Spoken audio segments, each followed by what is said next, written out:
chance here, 90 for 3 in the first innings, having won the toss and opted to bowl first. Ellie, thank you. Right, Kevin Godley is here. So, were you at all introduced to new sonics? Sounds that you were amazed by? Oh God, yeah. There are a lot of tracks that I'm sure I will go back to at some point that are very avant-garde, very atonal, and switch between one particular set of audio images and another, quite challenging music. I didn't respond to them for this because I don't think I was quite ready to yet. But it's the whole thing has been a learning curve, so I hope to be able to go back and work on some of these tracks. So the answer is yes, I heard a lot of stuff, not necessarily stuff that I hadn't heard before, but what was interesting is how people had reacted to the brief I'd set them. And I said, please send me some music. It doesn't necessarily have to conform to any traditional structure. It can be any genre you like, or it doesn't have to be a genre at all. Send me something unusual and send me something different. And that's what I got. I also got stuff because people didn't quite understand what I was after. Maybe 3 or 4 people sent me completely finished songs with lyrics and with the melody. So it was a real bag of tricks, a real interesting bag of tricks. And it proved to me that there is an incredible wealth of talent out there, a lot of which is sat at home in their bedrooms playing with their laptops, which is fantastic. Is Muscle Memory then potentially volume 1? Possibly. I can't say potentially, I can say possibly. It depends if it catches people's imagination, right? But in the end, the process isn't really the factor that will make it work or not. It's whether people like it. And they won't buy it and listen to it because of how it was made. It's the finished thing that counts. So we'll have to wait and see. But if the possibility arises to do it again, then I will certainly do it again because it was fun and it was challenging. That's amazing. How challenging it was. Did people send different time signatures as well? Because of course, traditionally, popular music certainly works in 4/4s, in 8s and 16s and 32s, etc. I did get a few waltz times, 5/8s, 12/11, whatever, 9/15s. Well, I have no idea. No, there probably isn't a 9/15. But yes, of course they did. I mean, some actually changed time signature all the way through. And some didn't have any time signature. So yeah, I got, you name it, I got it. There's the music aspect to this and how exciting that is, but it also sounds very exciting in a kind of almost puzzle-solving sense.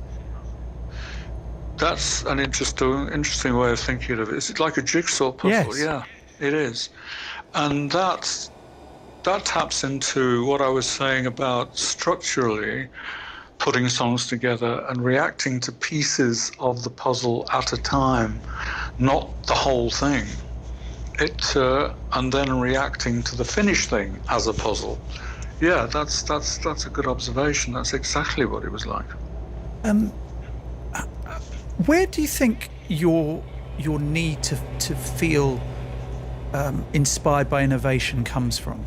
That you don't just stay in a certain time period and say, well, that's that, I'm staying there. Because I look at what's out there, always have, and think, okay, well, this guy and this girl and this group or this filmmaker are working in this particular medium and saying this in this particular way. And I think they can do that way better than I can. So there is no point in me doing that. So I've always been driven to look for something that allows me to find my own voice, regardless of the medium I'm working in.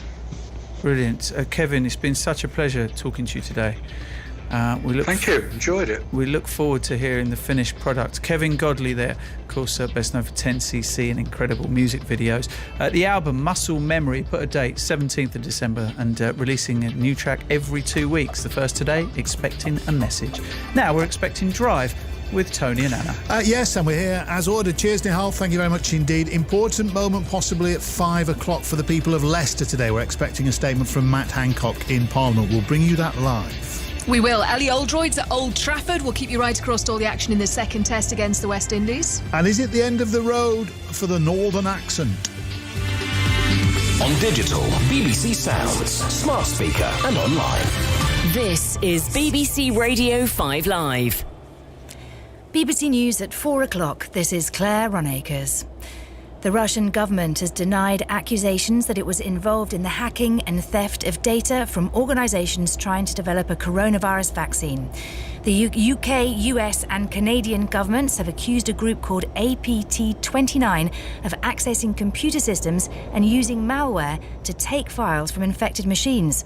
Professor Alan Woodward from the University of Surrey says the group is well known among cybersecurity experts. They have a reputation for being fairly aggressive in cyberspace. What's notable now is that the British, Canadians and the Americans have all said, look, this looks very much like what's called APT29. Their methods have been around for a number of years now. And unfortunately, this is one where we've just got to call them out. We just can't afford people to be messing around with this sort of stuff.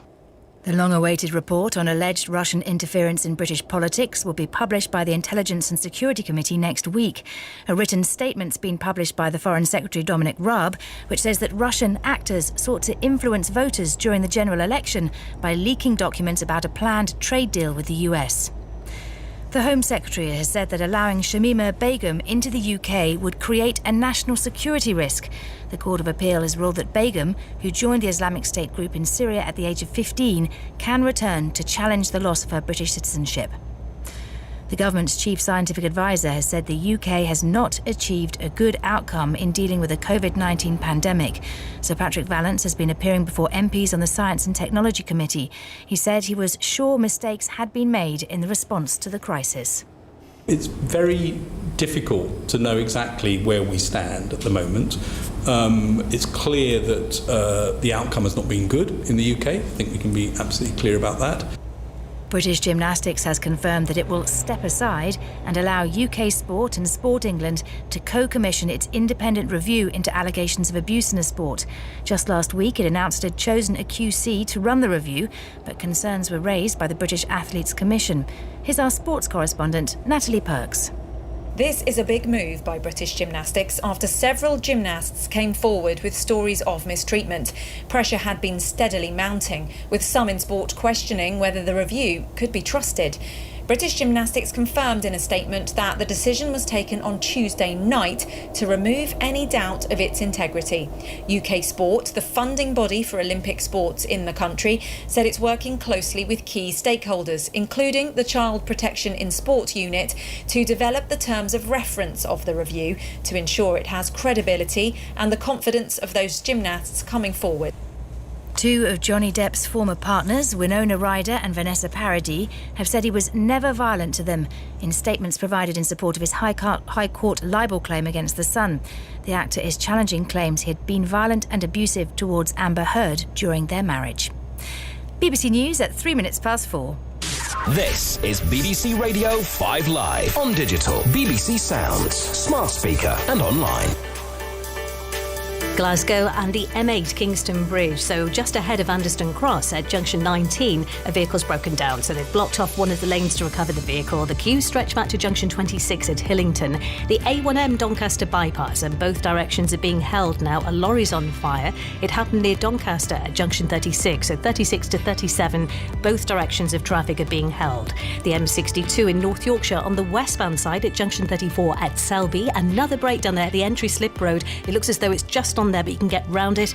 Then the M1 at Milton Keynes on the southbound side, junction 14, another breakdown heading off the motorway in one of the lanes on the exit slip. The M25, a lorry's having a tyre changed. It's clockwise. It's at junction 8, Reigate to 9 at Leatherhead, one lane closed. The M5 in Worcestershire, both directions have emergency repairs. It's from yesterday's closure. So junction 7 at Worcester to junction 8 for the M50. One of the lanes is closed on each side of the road. And the North Circular Road is closed at Redbridge. That's where it joins the A12. There's been a serious accident there, so there are queues backing up on all surrounding routes. But the closure is southbound at the A12 Redbridge roundabout. Orna Merchant, 5 Live Travel. Orna, thank you very much. The second test between England and the West Indies is underway across the road from us here at Old Trafford. And Ellie Oldroyd's there. Ellie, a familiar pattern developing for England already? Well, sort of familiar, Tony. Yes, they lost a wicket straight after lunch when Zach Crawley went for a duck. Then Joe Root, Dom Sibley got 52 in fairly rapid time. And then Root out to Alzari Joseph for 23. Sibley is still there. He's on 42.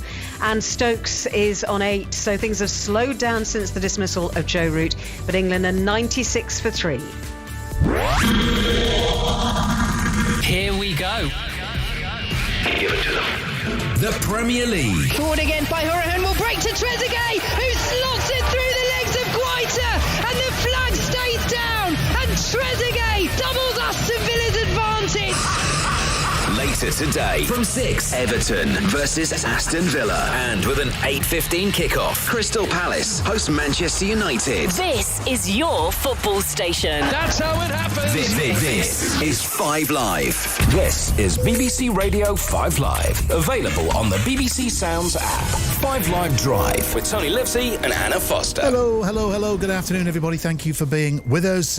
Because of those football matches you just heard there in the trail, we are in for a short programme again tonight. We're finishing at 5:30. We have so much to pack in, though. We're going to be looking, amongst other things, at the latest developments in the story of Shamima Begum, the woman who left the UK as a schoolgirl, you remember, to join the Islamic State group in Syria. We'll talk about accents as well, and this notion that apparently they're becoming less identifiable. And also, later in the programme, as mentioned, we'll bring you that live statement from the House of Commons, from the Health Secretary, Matt Hancock. We're expecting that at around about 5 o'clock. You'll hear it live.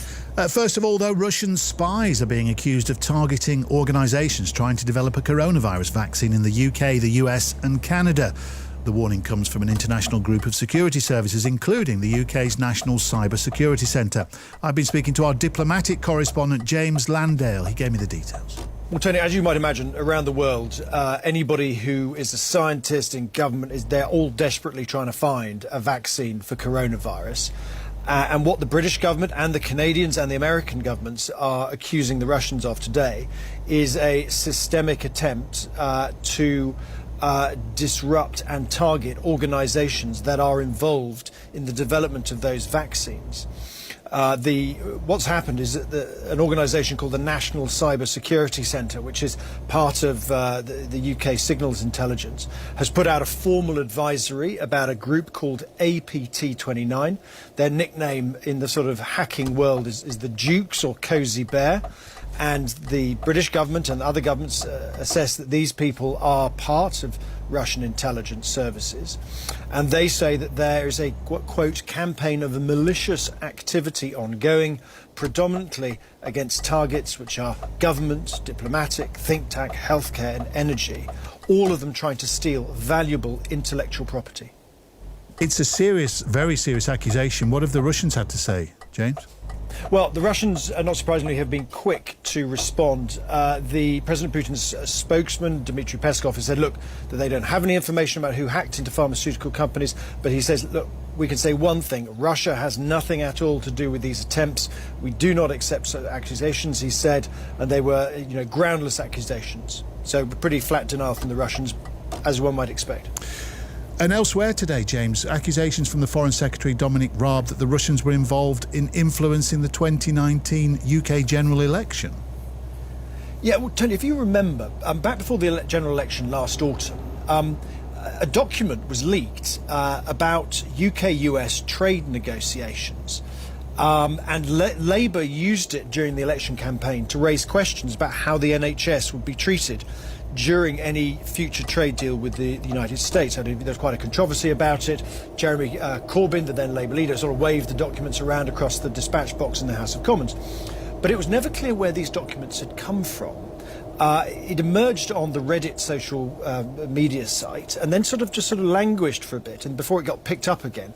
And what Dominic Raab has said specifically today in a statement to MPs, that it is almost certain that Russian actors, just what the formal speak for hackers, sought to interfere in the general election through the online amplification of these documents, which the government says was illicitly acquired and leaked. So not that the Russians necessarily stole them, but tried to promote them online to stir the pot and disrupt the election back in 2019. And the reason this is significant is that in both of these incidents of alleged hacking, both on vaccines and in the last week, the UK government and other Western partners are pointing it out to the Russians. They are going public. They are naming and shaming to try and place a cost on these activities to try and deter them from doing this kind of thing in the future.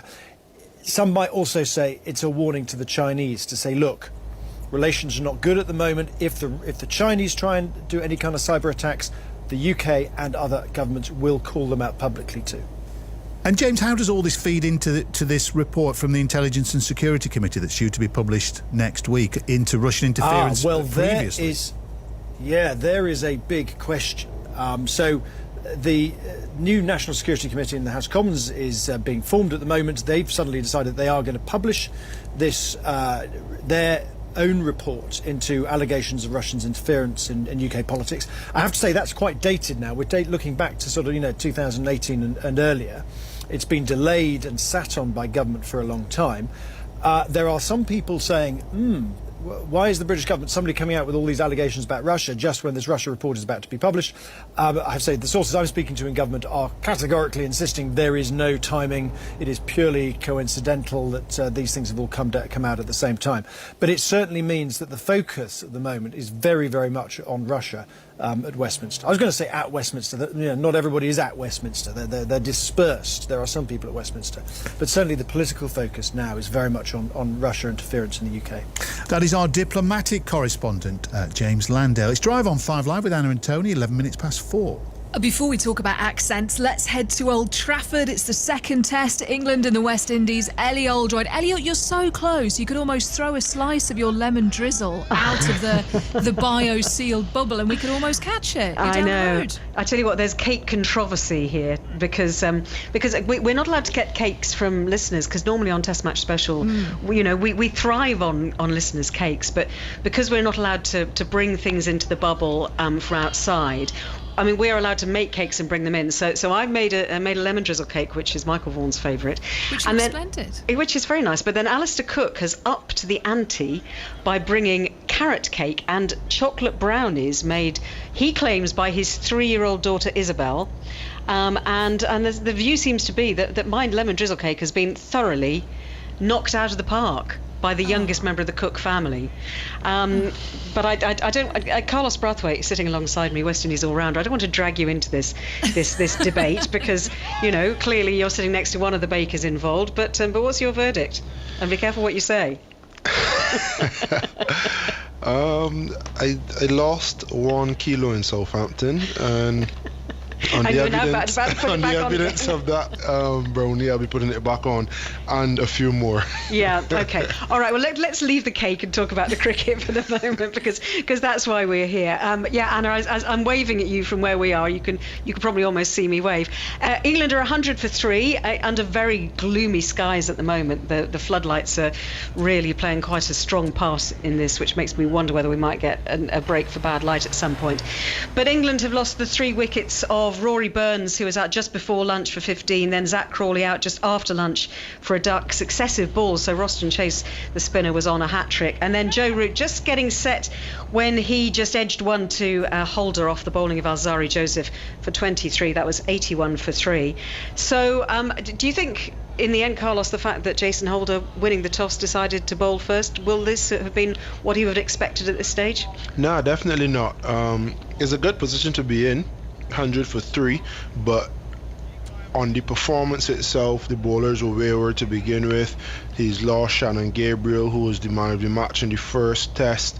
It isn't a complete disaster, but there are a lot better positions that West Indies could be in, minus the score, and they'd want an improved performance, especially losing one of the spearheads of the attack. Well, Shannon Gabriel, as you said, bowled so brilliantly in Southampton and so accurately as well, but the first runs to go on the board were 5 wides from him, so he looked a bit wayward at the start. And do you think he's not fit? I mean, he wasn't fit before this series started, was he?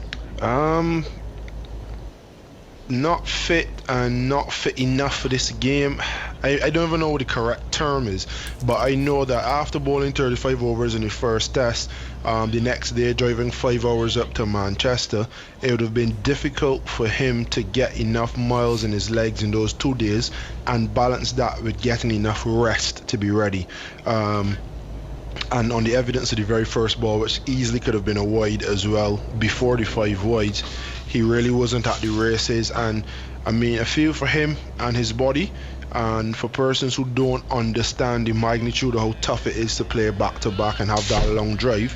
England have rested Mark Wood and Jimmy Anderson, so West Indies aren't blessed with the depth in bowling attack that they could do such. And the boys took a very positive move. We're going to bowl first, we're going to bowl England out, we're going to go all guns blazing. Unfortunately, Shannon hasn't been able to stay on the park. We talk about the long drive between Southampton and Manchester. It's even longer if you go via Brighton, and this is what's happened to Jofra Archer, of course, excluded from this game because he made an unscheduled stop back at home, because the players are not supposed to stop. Well, they were allowed to stop. There were certain points apparently on the journey they could stop at certain or approved service stations on the way up here, but the rest of the players are not allowed to see their families. They're not allowed to go home. You know, Jimmy Anderson doesn't live very far from here. He's not been allowed to go home. So what do you think was going through Jofra's mind? I mean, you know him pretty well. I don't want to speculate on what was going through his mind. I just think it's vile, the abuse that he has received for stopping home. I didn't like, when I first saw it on social media, Jofra's been dropped for breaching biosecure bubble protocols. I didn't like that that title or that heading. I had no idea, I can be honest. I haven't had a chat to him. I've messaged him, he hasn't responded as yet. But I just know that breaking the biosecure bubble protocols, there's no end to what he could have done. And it leaves an open-ended scenario for so long. They then eventually said, oh, he stopped home, I think they said.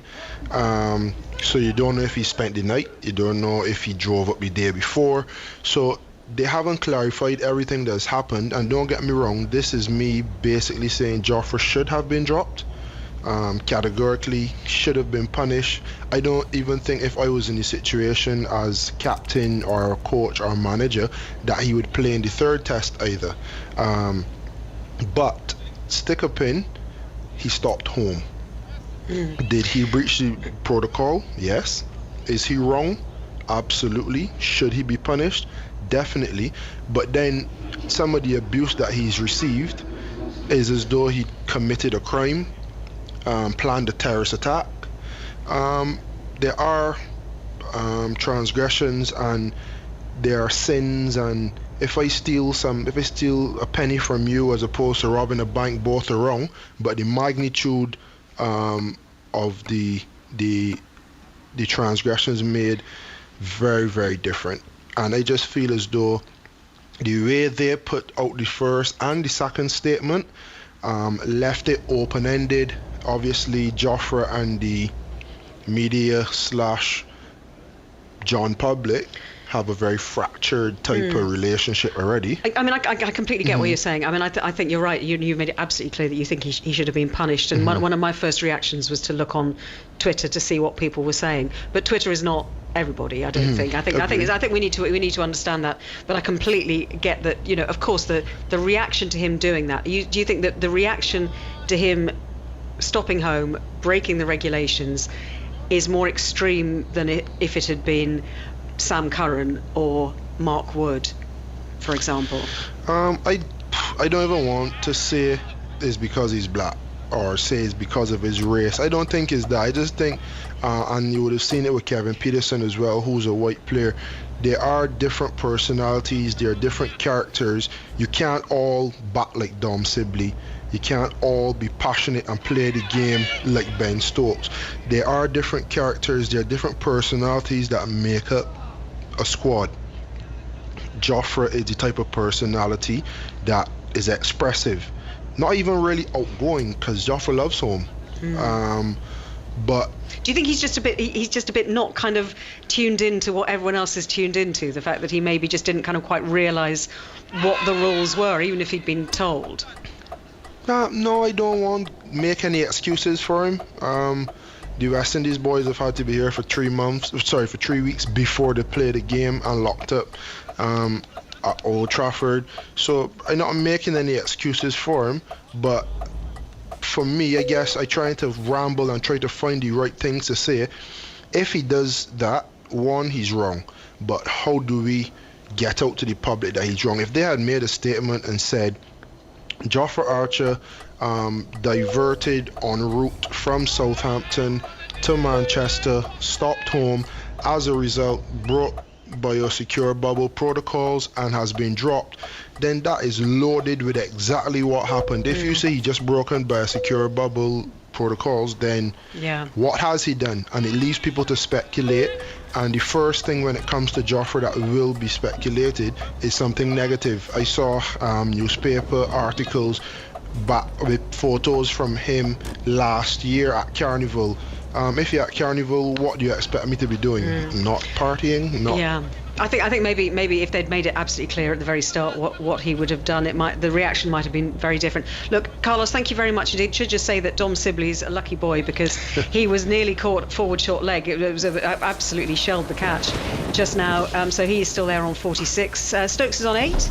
England 102 for 3, and it's a big talking point, and I'm sure you've probably had lots of reaction on Drive as well to what Jofra Archer did. But the thing is that he is now going to spend 5 days sitting in a hotel room looking at his teammates playing this game, not able to be part of it, and having to be COVID tested twice more before he's allowed to rejoin the rest of the team. Interesting to hear Carlos's take on it as well. Thank you, Ellie. We'll keep in touch. That's Ellie Oldroyd at Old Trafford. Now, where do you stand on the Northern English accent? And I say English because already Tim in Edinburgh said, I only hear Southern accents on your show, but of course he's from Scotland, so he's making a point there. But can you tell a Geordie from a Scouser or a Mackem from a Mancunian? There's a school of thought that the Northern accent is dying out, essentially. I spoke a little bit earlier to Pat Striachuk, who's behind the study. She's a senior lecturer in linguistics at Manchester University. The kind of thing that we have looked at is the way a certain group of speakers in the north talk. And by a certain group, I mean, highly educated speakers who live in northern English cities. And a lot of them might describe themselves as being from Leeds or Manchester or Sheffield, but not having the local accent. Why are they doing this? Are they ashamed of a northern accent? Oh no, absolutely not. I don't think it's a very conscious choice. So one thing that's important to keep in mind is that we looked at highly educated speakers. That's the kind of information that we have about them. Now, one thing that happens when you go to university is that you interact with a lot of people who have different accents. And something that happens in the process of that is often just what we call dialect leveling. So people kind of merge towards some kind of a middle ground accent, if you will. Okay, yeah, so it's evolution really rather than something deliberate. Oh, absolutely. Yeah.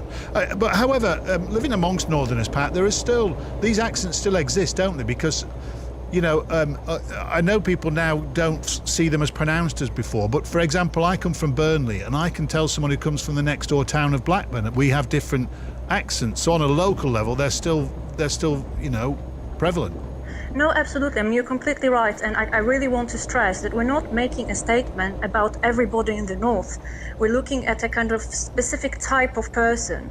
Yeah. But what will be the long-term consequences of this, Pat? These educated, wealthy people, if more and more of them go down this kind of route, will accents inevitably die out or become diluted then as life goes on? Well, actually, I might have some good news, because it's not all doom and gloom for Northern Englishers.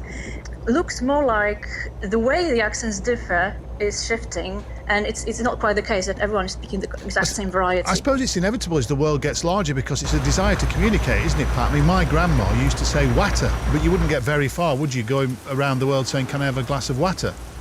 No, absolutely. It's evolution. So, the more diverse people you speak to, the more likely you are to change the way you speak.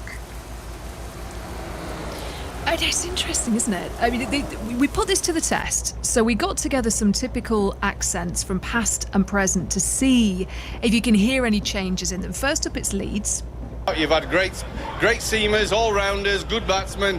You haven't had any great spinners, so you don't understand the nuances of how to bowl them, how to get the right batsman facing the spinner you want him to face.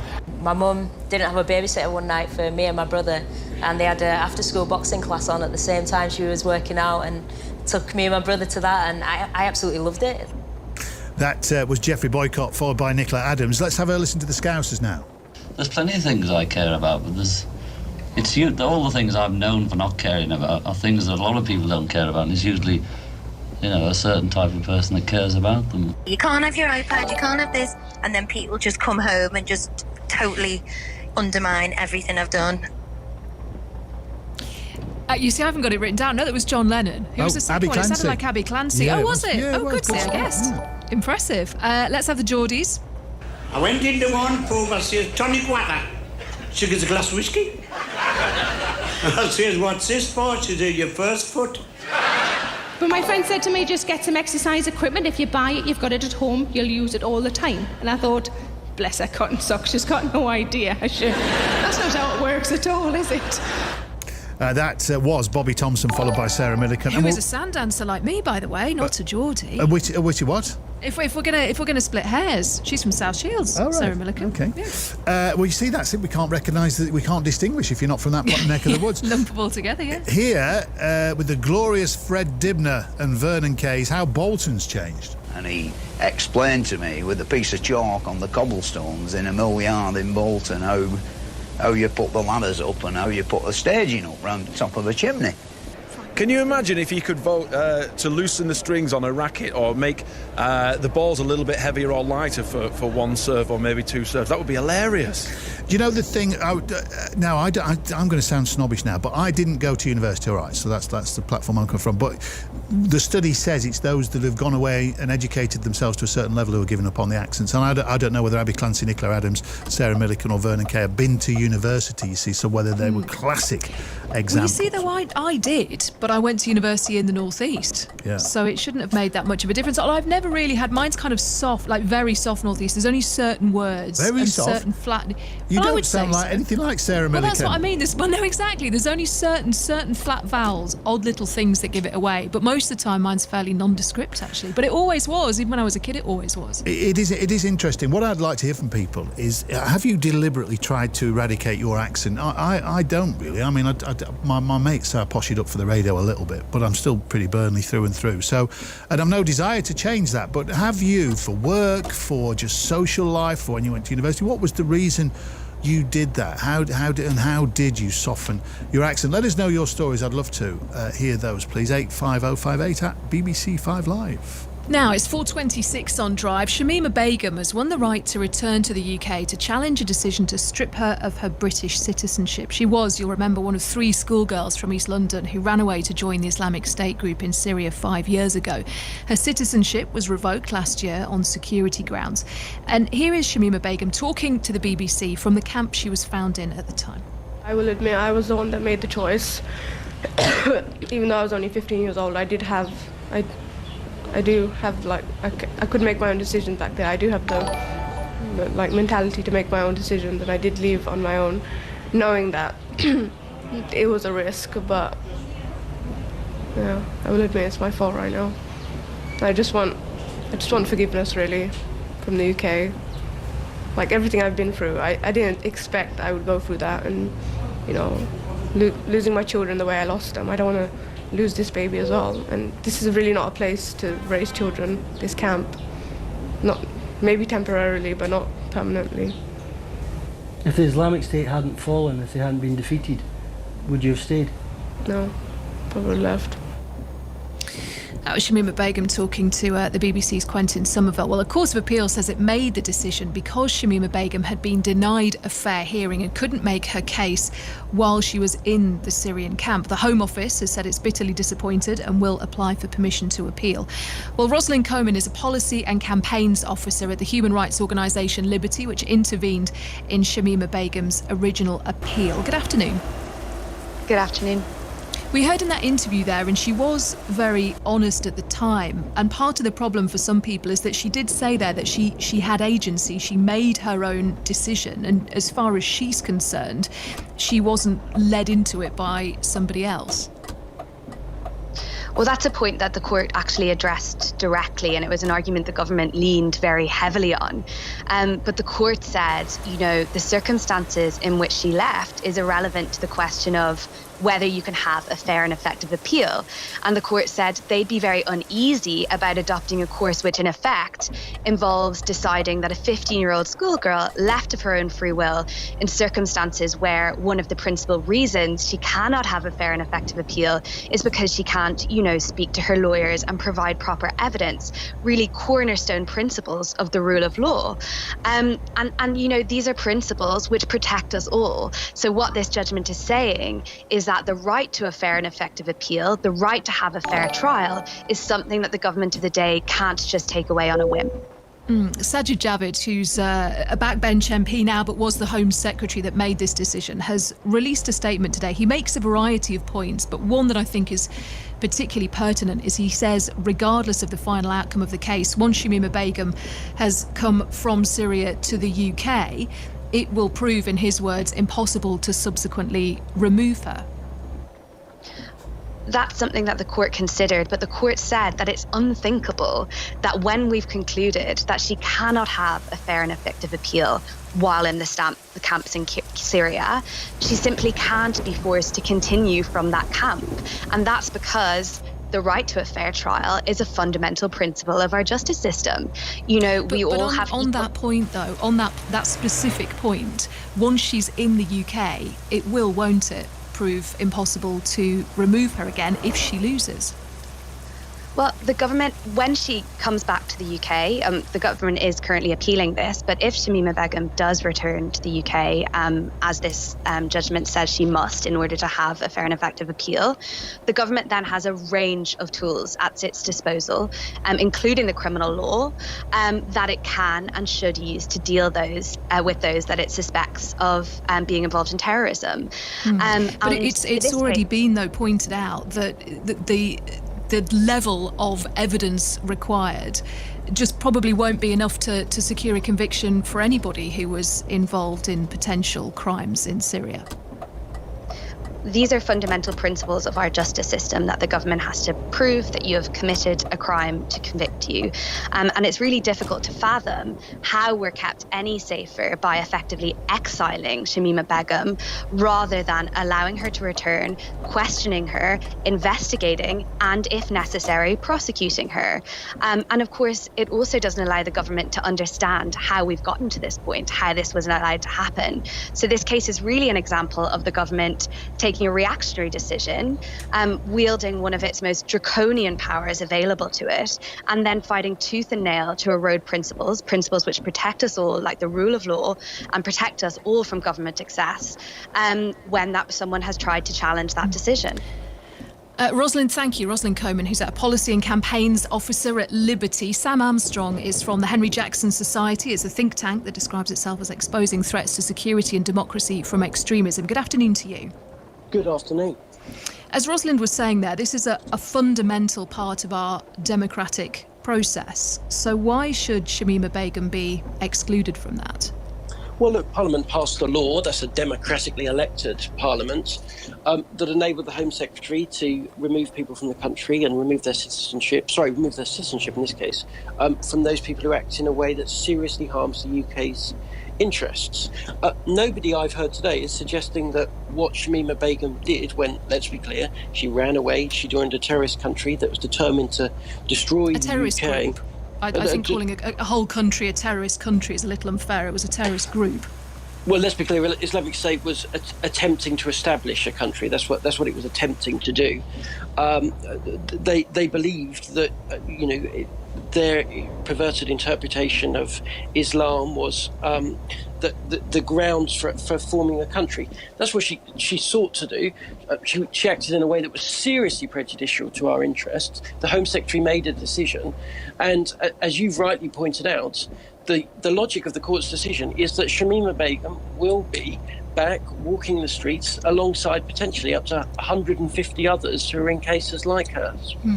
How does it, because you say that the government passed legislation, they did. This is a judgment today made by the Court of Appeal, another pillar of democracy. But how does it benefit society for Shamima Begum not to be allowed to be present for her appeal and to be left in those unsanitary, dangerous camps in Syria? How does that make us better than the Islamic State group, for example? Well, as the government pointed out in their arguments, the government didn't send Shamima Begum there. She sent herself there. And we've got to be clear about what getting her back might mean. It might mean putting British diplomats, officials, soldiers, military personnel at risk. Other countries have managed it successfully to bring people out of the camps in Syria. Well, if you or your previous guest from Liberty are up for volunteering to go and fetch her, then I've been to Al Hol, I've been to Ain Issa, I've been to a couple of the camps there, so I can tell you from personal experience it is possible to get there and to get back again. And I'm sure the BBC invested quite properly in proper security, and the reason they did so is it's a dangerous place. Now, Shamima Begum chose not only to go to Syria and Iraq, but to participate in a group that was making it more dangerous. Now, so I think we've got to be clear that this is a person who's turned her back on all of the principles, all of the freedoms, all of the fairnesses of which she's attempting to avail herself. And many of your listeners will think, hang on, if someone has threatened to, joined a group that is trying to overthrow democracy and the rule of law and all the rest of it, is quite happy to behead people, do all manner of things. Why are they now so happy to avail themselves of the kind of gold-plated standard of justice? But the point that I was putting to you, though, is if democracy, as you say, is so very important, this is an act of democracy, allowing her to come and be present at the appeal. And if we don't stick to the rules of democracy, how are we better than those who don't? Well, look, the Court of Appeal's ruling, if it's upheld by the Supreme Court, will have to be followed. I agree with you. What I think what it does is it exposes a kind of unfortunate trait of the way human rights law is developed in this country. In that it enables people to exploit it, to falsely claim their human rights are being abused in ways that I don't think the people who passed those laws in the first place would have ever foreseen possible. Look, as I say, I think many of your listeners, I remember at the time the polls were very clear in supporting the Home Secretary's decision in this case, will find today's decision baffling. Sam Armstrong, thank you for joining us from the Henry Jackson Society, a think tank that describes itself as exposing threats to security and democracy from extremism. You're listening to Drive. It's 25 to 5. On digital, BBC Sounds, smart speaker and online. This is BBC Radio 5 Live. The headlines this afternoon: Britain, the United States and Canada say hackers linked to the Russian intelligence services have been carrying out cyber attacks to try to steal research from organisations working on a coronavirus vaccine. The UK says it's unacceptable. Moscow denies the accusation. Separately, the Foreign Secretary Dominic Raab says Russia almost certainly tried to interfere in the 2019 general election. He says groups were involved in promoting leaked documents about trade talks between the UK and the US. Russia says the claim is wrong. Shamima Begum has won the right to return to the UK to appeal against the government's decision to strip her of her British citizenship. She left the country when she was 15 to support the Islamic State group in Syria. The appeal court says she didn't have a fair chance to present her case from the camp, where she's been for more than a year. And scientists from NASA and the European Space Agency have released the closest pictures ever taken of the sun. The images show mini solar flares known as campfires across its surface. Right, those are the headlines as we speak this afternoon. Let's get the sports news now. Here's Katie Shanahan. And it's tea on day one of the second test between England and the West Indies at Old Trafford. Ellie Aldroyd is there. And 112 for 3 is the score at tea, Katie. 83 runs and 2 wickets since lunch. So England reasonably happy with the session, especially as the West Indies will have lost one of their main strike bowlers, Shannon Gabriel, limping off, having not looked anything like the threat he was at Southampton. Zach Crawley for a first ball duck and Joe Root for 23 when he and Dom Sibley were getting set other men out. Sibley is creeping closer to a second successive Test half-century. He's on 46. And Ben Stokes hit the first 6 of the series just before tea. He is on 18 at the break. And England are 112 for 3. Great stuff. Thanks very much, Ellie. You can, of course, listen to ball by ball commentary over on Test Match Special with in-play highlights. Those are available on the website and the app. Highlights are on BBC Two at 7 o'clock. 4 Premier League commentaries for you tonight across 5 Live and Sports Extra. Everton v Aston Villa is where we'll head first. Alan Green is at Goodison Park. Well, simply desperate for another win. Villa must be hoping Everton appear, as they did at Wolves, on the beach. But I think Ancelotti's words since then, unacceptably said Everton were, and how his goalkeeper Pickford must improve, may be the proverbial kick up the backside they need. I'm expecting Everton to be better tonight. What can Villa do? Smith says they're in a tournament. He knows they'll have to win at least 2 games, and certainly the final one at West Ham. They can't really afford to lose here at Goodison. They may well do. Thanks very much, Alan. You can hear that match in 5 Live Sport, which starts at 5:30. We'll also have updates from the Championship as Leeds take on Barnsley, knowing a win could edge them even closer to life in the Premier League. Alistair Yeomans will be watching this one. Yes, Katie, Leeds will almost be able to taste the Premier League if they win tonight, while defeat for Barnsley would condemn them to almost certain relegation. Leeds midfielder Calvin Phillips is out with a knee injury. It's a blow for Leeds because he's been a rock in front of the defence this season. Ben White moves up from centre-back to replace him, with Gaetano Berardi drafted into the back 4. Barnsley also miss important personnel. Forward Elliot Seymour has damaged ligaments, and Connor Chaplin comes in for him. Kick-off for that one is in 20 minutes, and Wales will face England in a home nations friendly at Wembley in October. It will be the first international match in 10 months for Ryan Giggs' side due to the pandemic. England boss Eddie Jones says captain Owen Farrell will definitely benefit from a year of less intense rugby in the Championship. The fly half has signed a long-term contract to stay at relegated Saracens. We'll be looking at each player to see where they're at. Some players will really benefit from not playing so many tough games, and some players will not benefit from it. So it'll be a case individually looking at each player to see where they're at. Owen Farrell will definitely benefit from that, given the workload he's had over the last 4 or 5 years. And British Gymnastics have stepped aside from a review into allegations of widespread mistreatment in the sport. It's to allow UK Sport and Sport England to co-commission an independent review aimed at bringing about positive change. And that's the latest from BBC Sport.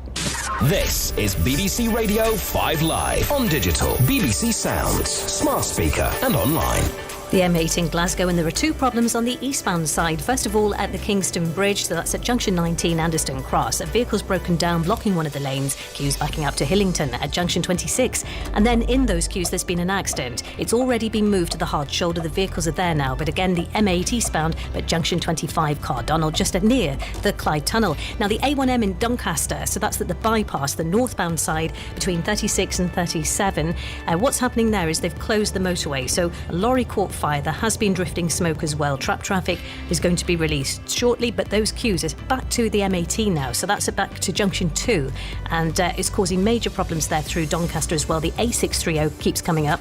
Also the M6 in Warwickshire northbound, that's from 4A heading towards 5 at Castle Bromwich. 2 lanes closed for a broken down van, and it looks as though all traffic was held earlier as well, so it's taking about 20 minutes to get through. The M5 and Worcester queues, junction 7, a lane closed for emergency repairs. The M40 in Oxfordshire at Bicester, junction 9, one of the lanes closed for a breakdown, and then the North Circular Road is closed southbound at the Redbridge roundabout. That's the A12 after a serious accident. Warner Merchant, 5 Live Travel. Thank you, Warner. A little earlier we spoke about an aspirational generation in the north of England that are slowly, through choice, eradicating the northern accent, and we were asking about people who've perhaps ditched their regional accent to get on, maybe, for want of a better word. Marek says, I'm from Perth in Scotland. I've been living in the southeast since 2004, since I got married to my beautiful wife.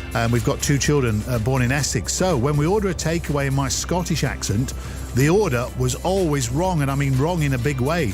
So now I put on my best Dick Van Dyke Cockney accent to place my orders, and they're always spot on. It shames me to do it. But I do get my beef and onions with rice. It's a win-win, to be honest, says Mark. This text is really funny. It says, I'm from Teesside.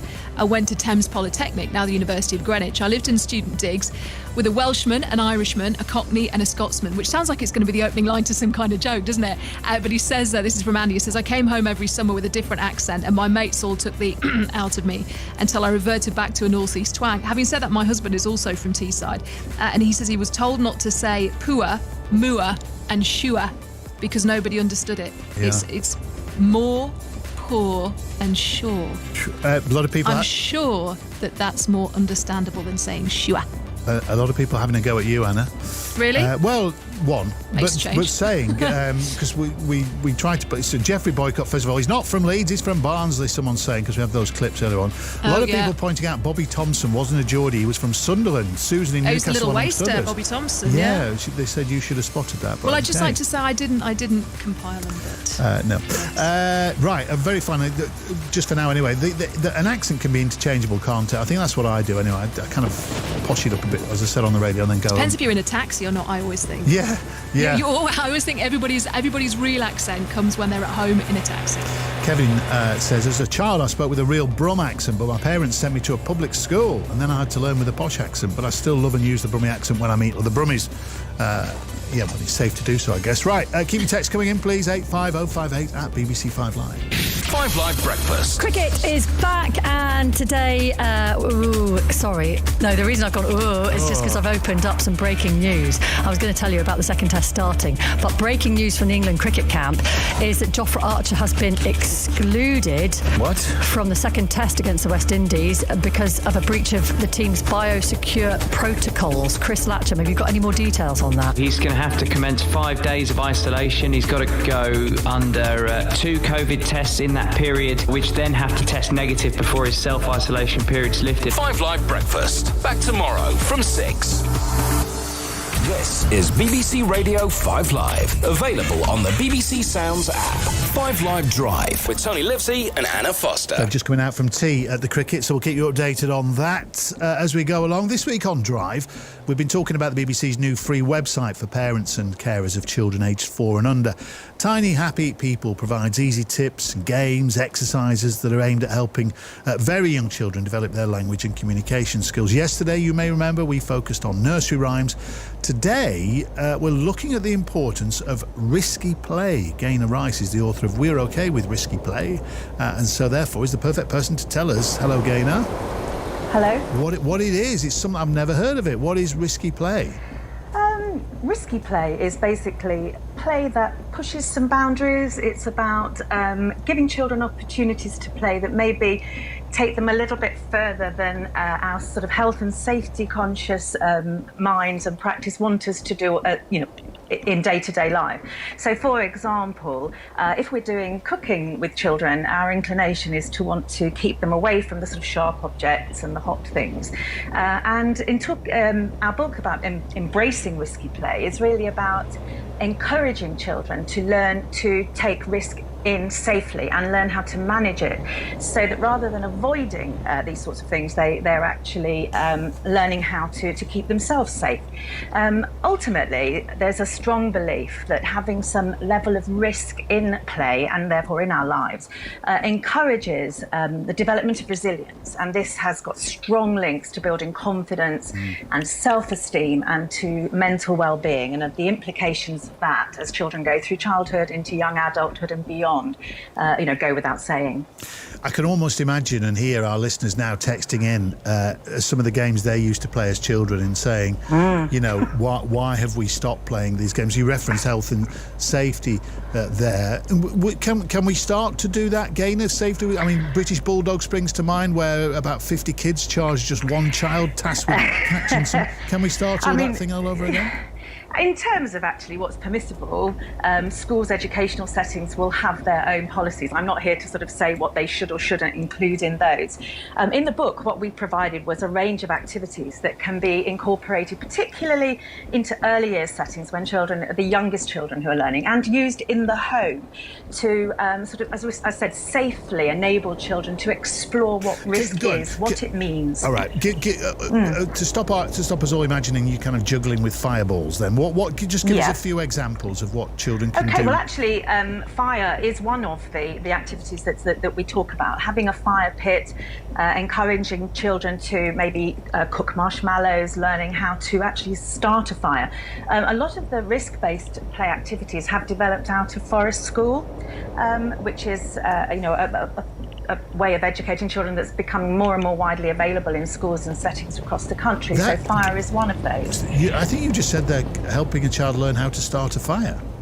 Yes, safely. So having a fire pit and talking about the protocols, what do we need to have in place? What do we need to consider? What might happen if we don't do this carefully and properly? And it's particularly, we focus a great deal on what the role of the adult is in that. And I think that's really, really key. None of us are suggesting, Anne and my co-author and I are suggesting that children should be off doing these things unsupervised, but neither should they be denied those opportunities. So fire is one of them. Okay, Go on, sorry. I'm conscious we're kind of running out of time. So what does this achieve in the long term then? What does this provide for a child growing up? What it provides is an opportunity for a number of things. It allows children to push boundaries. It allows them to explore challenging and thrill-based sort of excitement in their play that maybe some of them aren't used to. That can be quite emotionally challenging for some children, and learning how to manage and control that has implications later in life. It's about building resilience. It's about learning how to deal with failure, when things maybe don't go the way that we thought they could. And it's about being able to push boundaries. And I said in the long term, and we're dealing a lot, I teach in FE, and many of our teenagers now struggling with emotional well-being and confidence and self-esteem. And there is this theory that if we build more risk into children's play and development and help them to manage and control that this will help in the long term with self-esteem and confidence. It is interesting and fascinating, Gaynor. We'll see what the parents listening make of it. Thanks for your time. Thank you very much. Cheers. Gaynor Rice, who wrote We're OK with Risky Play. What do you make of that then? Are you going to reimagine some of the games you played when you were younger, encouraging children to learn how to start a fire safely? Is that advisable? 85058 at BBC 5 Live. 10 to 5 now. We've talked a lot about jobs on the programme over the last few weeks, and nearly 650,000 people have been taken off company payroll since the beginning of the coronavirus crisis. These are the latest official figures that we've had today. Guy Kilty's here from 5 Live Money. Hello, Guy. Hi, Anna. And these particular figures, they only tell part of the story. Yeah, that's right. So today's data shows unemployment is pretty much unchanged at around 1.3 million in the 3 months to the end of May. That's largely because of the government's furlough scheme, which is paying the wages of more than 9 million people, as we've talked about a lot. A better indicator, though, of what's really going on at the moment is another figure in today's report, and that's the total number of hours worked in the UK over the same period. And that was down by about 17% compared to last year. That's the biggest drop since the Office for National Statistics started recording that figure 50 years ago. We also found out from the figures that, as you mentioned, the number of people on company payrolls has fallen by nearly 650,000 during the lockdown. And sadly, most economists and business groups predict that number will increase further over the coming months. One person facing that scenario of losing their job spoke to 5 Live earlier today. Amy is not her real name. She works in PR and marketing, but has been told that she's being made redundant at the end of September. I was upset about it when I first found out, purely because I'd only been with the company for coming up to 12 months, and I'd left a company that I'd been with for 5 years to take this job. The whole point of moving to this job was for career progression, for new opportunities, and I thought it was going to open up a lot of doors for me. So the fact that this has happened less than 12 months in was, pretty devastating, really. And the whole way they handled the process, it felt like they were trying to rush us through, and it didn't feel like they were following the correct processes for what they were supposed to be doing, really. Now, the reason many economists believe unemployment is going to spike sharply in the coming months is that furlough scheme I mentioned earlier. In 2 weeks' time, employers have to start contributing if they want to keep staff on the scheme, and then that contribution increases each month before the scheme finishes altogether. at the end of October. Now, a survey from the British Chambers of Commerce today says a third of companies are planning to lay people off in the coming months. And on top of that, the Office for Budget Responsibility has said today that it expects 10 to 20% of people on the furlough scheme may not have a job at the end of the scheme. And that's why it's saying unemployment could rise to 4 million when the furlough scheme ends. Andrew Taylor owns Mr. Fox in Croydon. That's a bar which has been closed over lockdown, has only recently opened its doors. He also spoke to 5 Live today and was asked whether he thought he would have to cut jobs. I do think they are inevitable, unfortunately, and that's not just for me. I think that's probably a lot of people that are sat in the same position as me within many sectors, but certainly one of the hardest hit, obviously, being hospitality.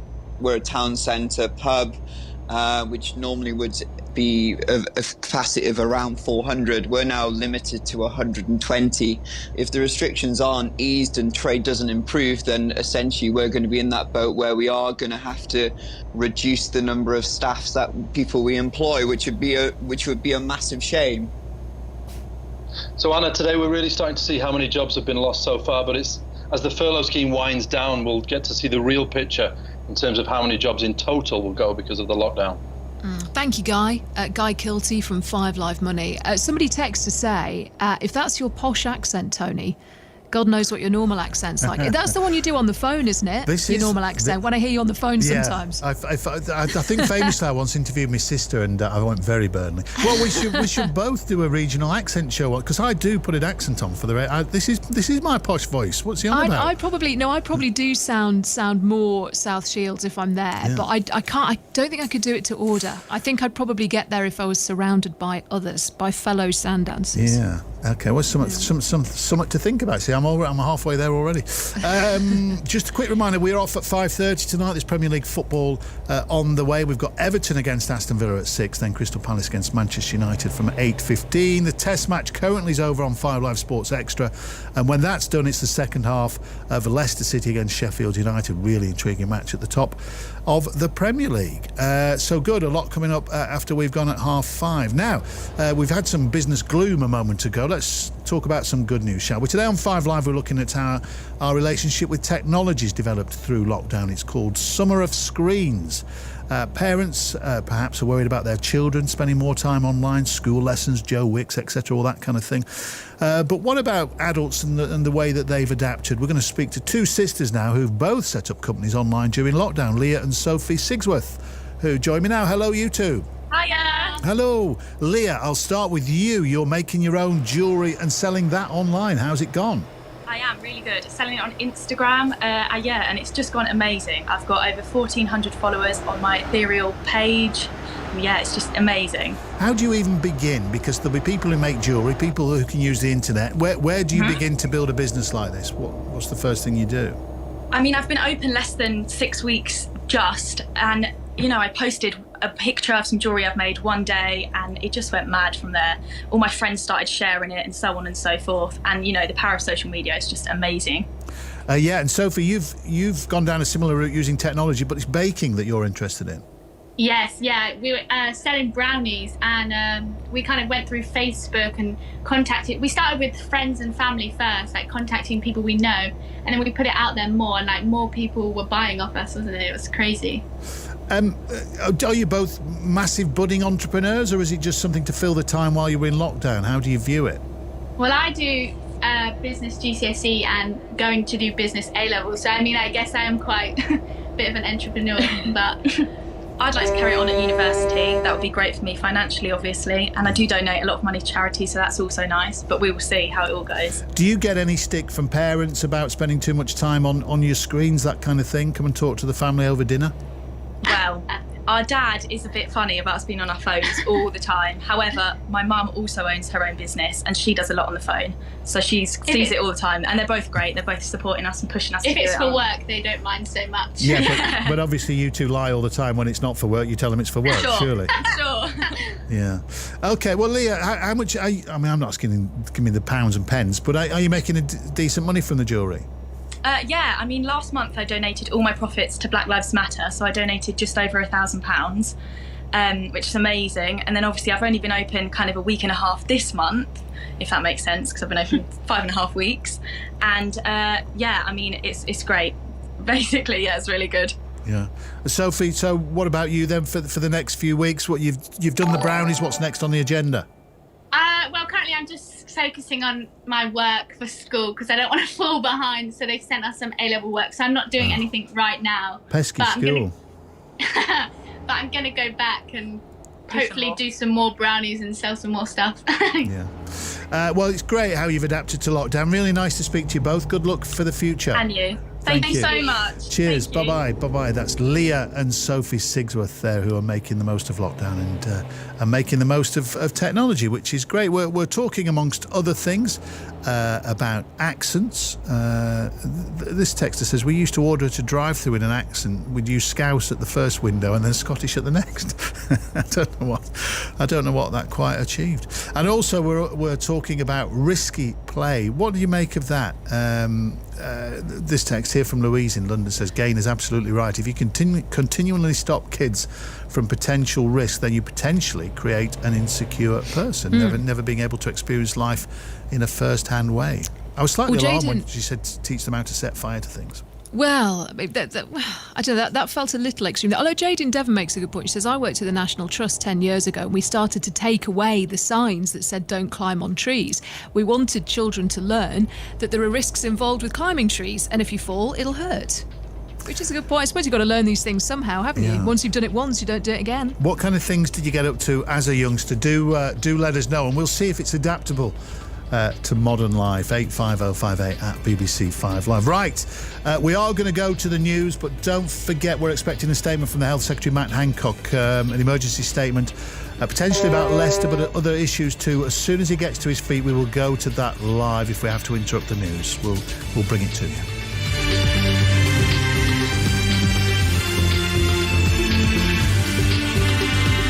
On digital, BBC Sounds, smart speaker and online. This is BBC Radio 5 Live. BBC News at 5 o'clock. This is Claire Ronacres. Britain and Western allies are claiming that hackers, almost certainly working for the Russian state, are trying to steal research into a vaccine for coronavirus. The East London schoolgirl Shamima Begum, who joined the Islamic State group, is being allowed to return to the UK to fight the decision to remove her British citizenship. And statements from Winona Ryder and Vanessa Paradis in support of their former partner, Johnny Depp. Britain, the United States and Canada have accused hackers linked to Russia of carrying out cyber attacks against those trying to develop a coronavirus vaccine. The UK's National Cybersecurity Centre said the hackers almost certainly operated as part of Russian intelligence services. It did not specify which organisations had been targeted or whether any information had been stolen, but it said vaccine research had not been hindered by the attackers. Kieran Martin is the head of the NCSC. Any country right now, if they can get hold of vaccine research, particularly a more hostile country with less sophisticated scientific base than us, would like to acquire the sort of world-class research that's being done in the UK. I'm pleased to say there's no reason to believe they've got hold of any of it, but we have to be on high alert. That's why we've detected this attack, that we've worked really closely with the institutions, the world-class institutions doing the research, and we're on high alert for further attacks. Half of the Russian state sought to interfere in the 2019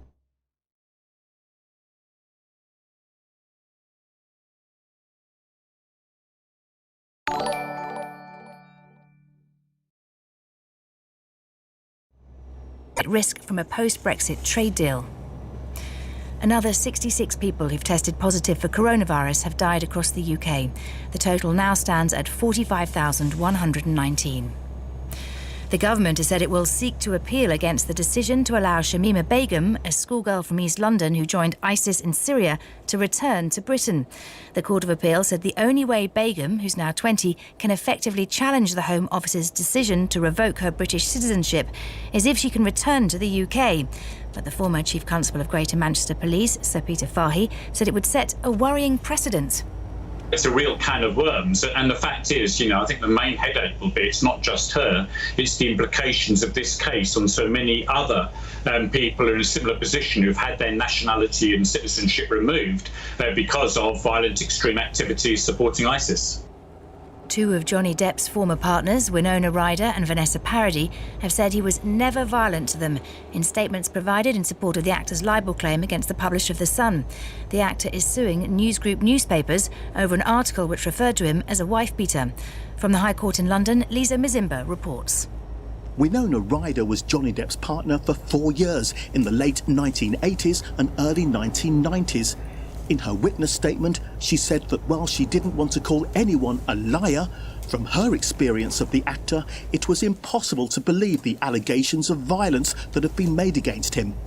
Vanessa Paradis, who was Johnny Depp's partner for 14 years and is the mother of his 2 children, described the allegations that he'd been violent towards Amber Heard as outrageous and false facts, and nothing, she said, like the true Johnny she knows. As expected, we've interrupted the news bulletin to go to the House of Commons, where the Health Secretary Matt Hancock's expecting to give a statement on the situation in Leicester, on the local lockdown there, and also other matters, we are told. We've no real idea of exactly what he's going to say. I think the Speaker's on his feet at the moment. Let's just pop over and see where we are in proceedings. So a little bit more attention to detail to make sure the speeches shared will be helpful. Right, let us come to the Secretary of State for Health. It's really shaking head. It's one of those things. It's fact. Matthew Hancock. Thank you very much, Mr. Speaker. With permission, I'd like to make a statement on our action against coronavirus and the decisions we've been taking through the day today to determine the future of the action needed in Leicester. We continue our determined fight against this invisible killer. The number of new cases yesterday was 642. Lower than when lockdown began. And according to the latest figures, the number of deaths in all settings is down to 66. We are successfully turning the tide. And part of this success lies in our ability to take action locally whenever we see it flare up. Often, this is on a very small scale, swiftly and quietly, like in an individual farm or factory. But when needed, we also act on a broader basis, as we've done in Leicester. And today I wanted to update the House on the situation in Leicester. At the end of June, we made the decision to close schools and non-essential retail in the city, and not to introduce the relaxations that applied elsewhere from the 4th of July, like the reopening of pubs. This was not an easy decision, but it was one that we had to take. At that point, the 7-day infection rate in Leicester was 135 cases per 100,000 people, which was 3 times higher than the next highest city. And Leicester was accounting for 10% of all positive cases in the country. This decision was taken with the agreement of all local leaders, and I'm grateful to the leader and officers of Leicestershire County Council and to the officers of Leicester City Council for their support and continued hard work. Since then, we've doubled testing in the city, and through a monumental programme of communications and community engagement, we've been pushing our important messages. I committed to reviewing the measures in Leicester every 2 weeks. This morning I chaired a gold meeting of the Local Action Committee to discuss the latest situation. And this afternoon I held a further meeting with local leaders, Public Health England, the JBC, the Local Resilience Forum and my clinical advisors. The latest data show that the 7-day infection rate in Leicester is now 119 cases per 100,000 people, and that the percentage of people who have tested positive is now at 4.8%. These are positive indicators, especially in light of the huge increase in testing in the local area. But they still remain well above the national average and the average for surrounding areas. Thanks to the incredible efforts of people in Leicester, who followed the lockdown even whilst others across the country have had their freedoms relaxed, we're now in a position to relax some, but not all, of the restrictions that were in place. So, from the 24th of July, we'll be removing the restrictions on schools and early years childcare and taking a more targeted approach to the restrictions on non-essential retail, replacing the national decision to close non-essential retail with a local power to close them where necessary. This is all part of our more targeted approach. However, other restrictions like those for travel and only having social gatherings of up to 6 people, for example, will remain in force. And measures introduced on the 4th of July, like reopening the hospitality sector, will also not yet apply. The initial definition of the geography covered by the lockdown was a decision I delegated to Leicestershire County Council, and they made and published.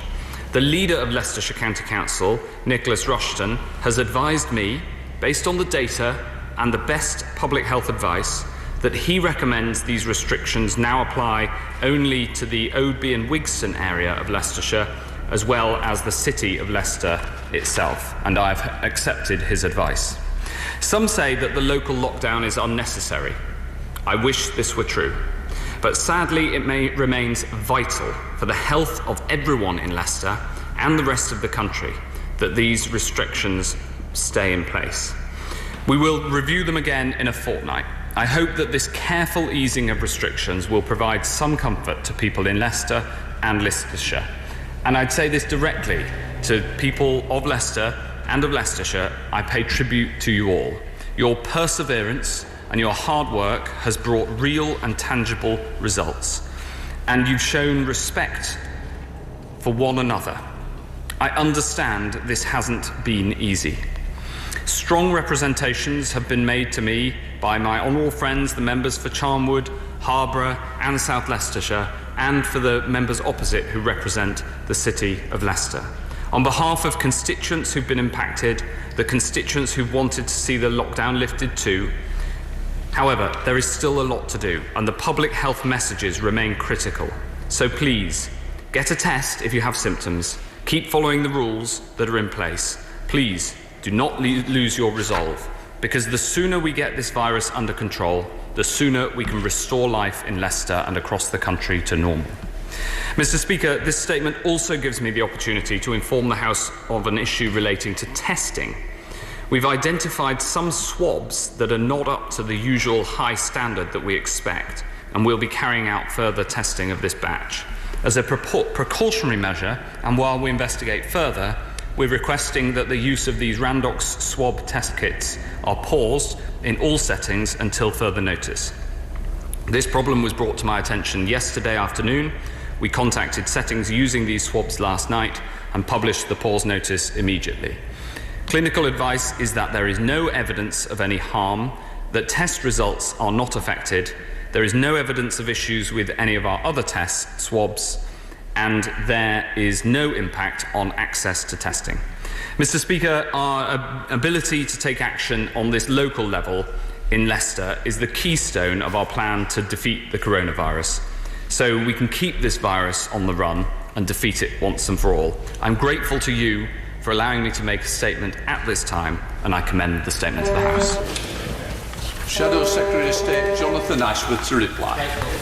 Mr. Speaker, just before turning to Leicester, could the Secretary of State perhaps update the House and comment on Sir Patrick Vance's remarks at SAGE, who advised today, or said SAGE, I beg your pardon, who at the Select Committee advised that SAGE had advised the government to implement lockdown measures as soon as possible on the 16th of March. So why did it take a further 7 days for the government to implement lockdown if SAGE was advising on the 16th of March? Can I start by putting on record my thanks to the City Council and all the health officials, particularly our Director of Public Health, Ivan Brown, for all the work they are doing to drive our infection rates down in Leicester. I welcome the extra testing capacity that we have received as a city, including the door-to-door testing, and I want to put on record my tribute to the people of Leicester, the city where I live, for their fortitude in doing all we can to drive this infection down now through 17 weeks of lockdown. If we still have to make further personal sacrifice to keep people safe and hunt this virus down with the lockdown, then so be it. But there is no question there will be a degree of dismay across the city in response to the Secretary of State's remarks. We welcome the opening of non-essential retail, but there are many businesses who were preparing to open their doors for the beginning of July who still cannot open their doors, and they will want to know whether they will get any specific extra business support. The Secretary of State suggested in the previous statement that they would. The business minister ruled it out. The continued lockdown coincides with the traditional Leicester fortnight. I don't know if the Secretary of State is familiar with the Leicester fortnight. It's the 2 weeks in July where our schools break up earlier than other schools across the country, and it's a time when many Leicester families will have booked holidays.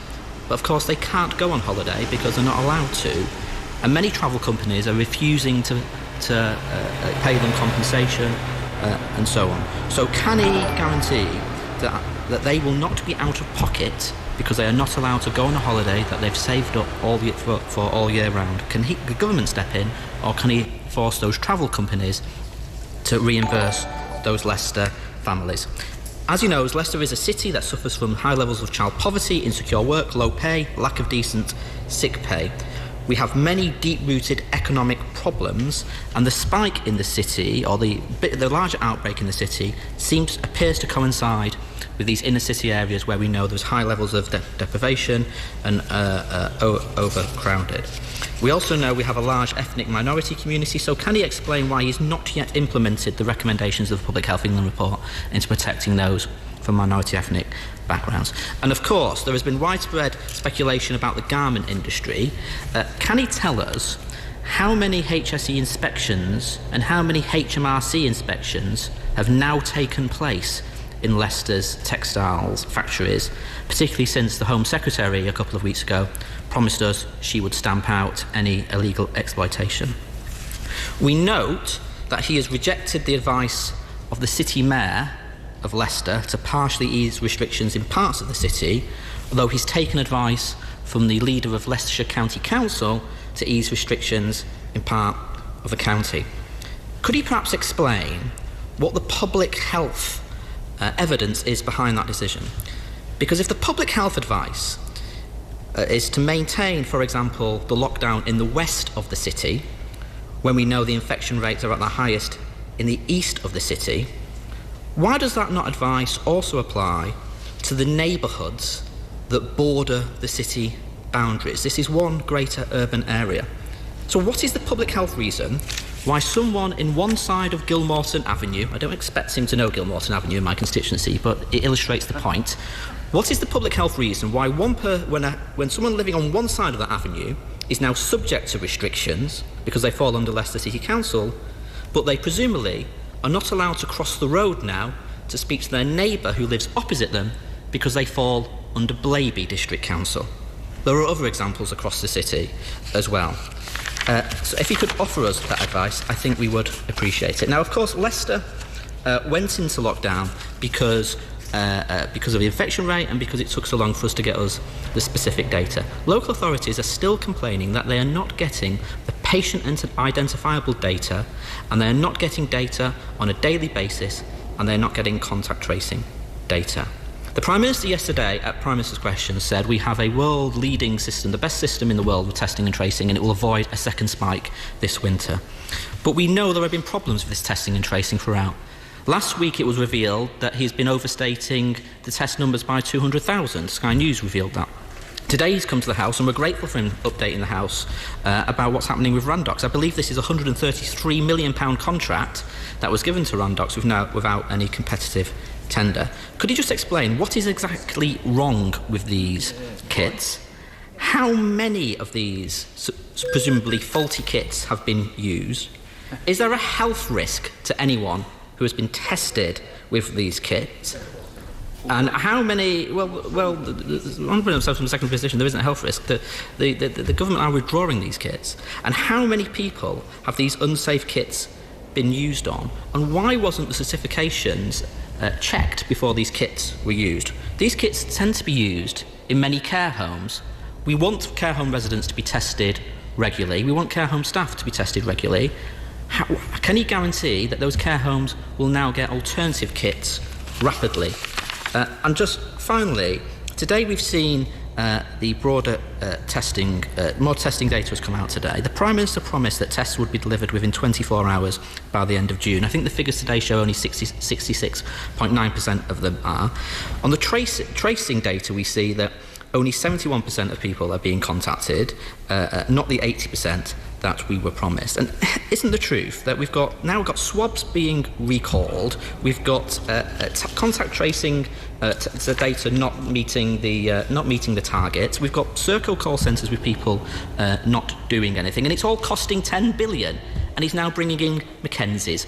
Why is he throwing good money after bad? Why doesn't he invest in public health services, primary care, and local health teams instead to do this testing? Mr. Speaker, the right honourable gentleman has spent weeks complaining about capacity to do things like contact tracing, and now complains that we've got too much capacity. And I think he should decide on a position and stick to it. On the point on certification on Randox and the kits that we put a pause on, the reason is that they had a CE stamp, and upon investigation of the certification of that stamp, the certification was not forthcoming, and therefore physical checks were done, and we found that the swabs weren't up to the standards that we expect. This is limited to the Randox element of the testing system, not the broader testing system that we have. And I explained the clinical position, which is that there is no evidence of any harm having been done, and that there is full access to testing because we have plenty of other test kits available. He asked about test and trace. 99% of the tests that are done, that need to be done quickly, are returned the next day. He asks about this more broadly about the comments of the chief scientific advisor to the Select Committee. Of course, the 16th of March is the day when I came to this House and said that all unnecessary social contact should cease. That is precisely when the lockdown was started, and so I'm glad that it's unusual to be attacked for saying exactly the same as the chief scientific advisor. On the questions with respect to Leicester, he rightly raises the Leicester fortnight, and schools have effectively risen for the summer in Leicester already. Of course, I would urge holiday companies that people in Leicester have booked with to reimburse people in Leicester who might have booked a holiday at this point. He mentions the problem and the challenges of insecure work in Leicester. He's absolutely right to do so. This is a very long-standing problem. I think we, across the whole House, would strongly support action to ensure that illegal, insecure work is we're going to leave that debate there because, as I've mentioned previously, we're off air early tonight at 5:30 for the football. So we want to speak to our correspondent Phil Mackey, who's been listening to that. And Phil, we're coming to you obviously for some insight on the situation in Leicester. Just remind us, though, first off, what we've heard from Matt Hancock there about the city.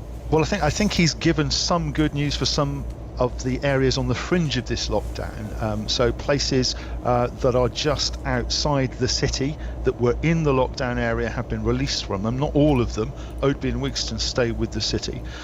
He gave us some details about the latest figures from Leicester. So he said they took the decision to put it into lockdown because 135 out of per 100,000 people were testing positive, and that was 3 times higher than anyone else. That figure has fallen from 135 to 119, so not significantly, although figures I've been sent by Leicester City Council show that the fall has been more dramatic in the last few days.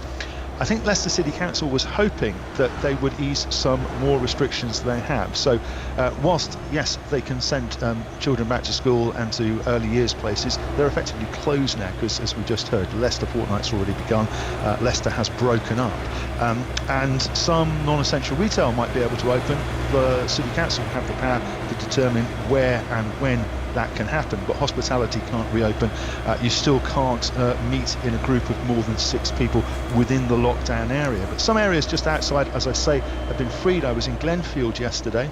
where they've had hardly any cases. They've been deeply frustrated that they've been in lockdown when they don't feel that they are in the same position as Leicester. So they'll be celebrating tonight, though it's still not entirely clear when these measures will be lifted and how things will get back to normal.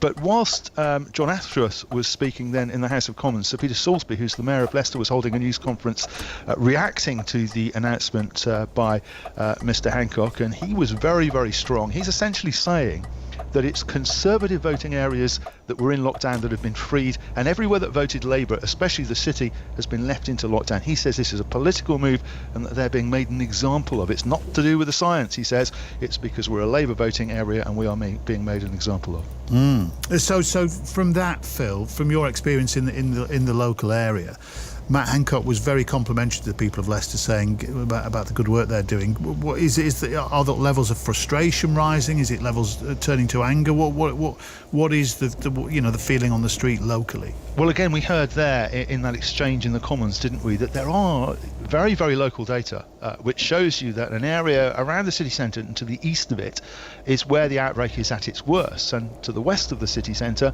there are very few figures, very few new cases, very few positive tests, and the people in that part of Leicester are very frustrated because, again, like some of those areas that have just been released from lockdown, they think they should be as well, that this should be a very, very local lockdown, like the sort we've seen in factories and on farms.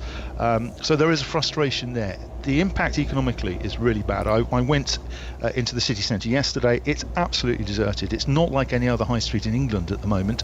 I went to a place which I always used to go to for a sandwich and a samosa, and it had recently reopened and then had to shut again, and now it's closed for good. And that's the sort of problem that Leicester is experiencing, and that's where the frustration comes. But also, lots of people are obeying the rules, and they are very keen to get lockdown over and are abiding by the regulations. There are teams of people going out street by street, carrying out testing. They're carrying out tests with them. They leave them at a door. Everybody in there gets tested. They come back half an hour later, take it away. And so a friend of mine, his whole family was tested at 6 o'clock last night. At lunchtime today, he got the note that everybody in the house was clear of the virus. So they're working really, really hard. They're desperate to get things done. I think another thing that Leicester would have hoped would be that the next review wouldn't be in a fortnight but in a week, because they can see those figures coming down now. And of course, the longer it goes on, the harder it will be to maintain, because people just can quite easily leave the city and go to neighbouring areas. And you know, one of the problems that businesses are finding is that they think that people, you know, they can't open their own pubs, their own cafes, their own shops, but people are travelling out and going and visiting those businesses elsewhere.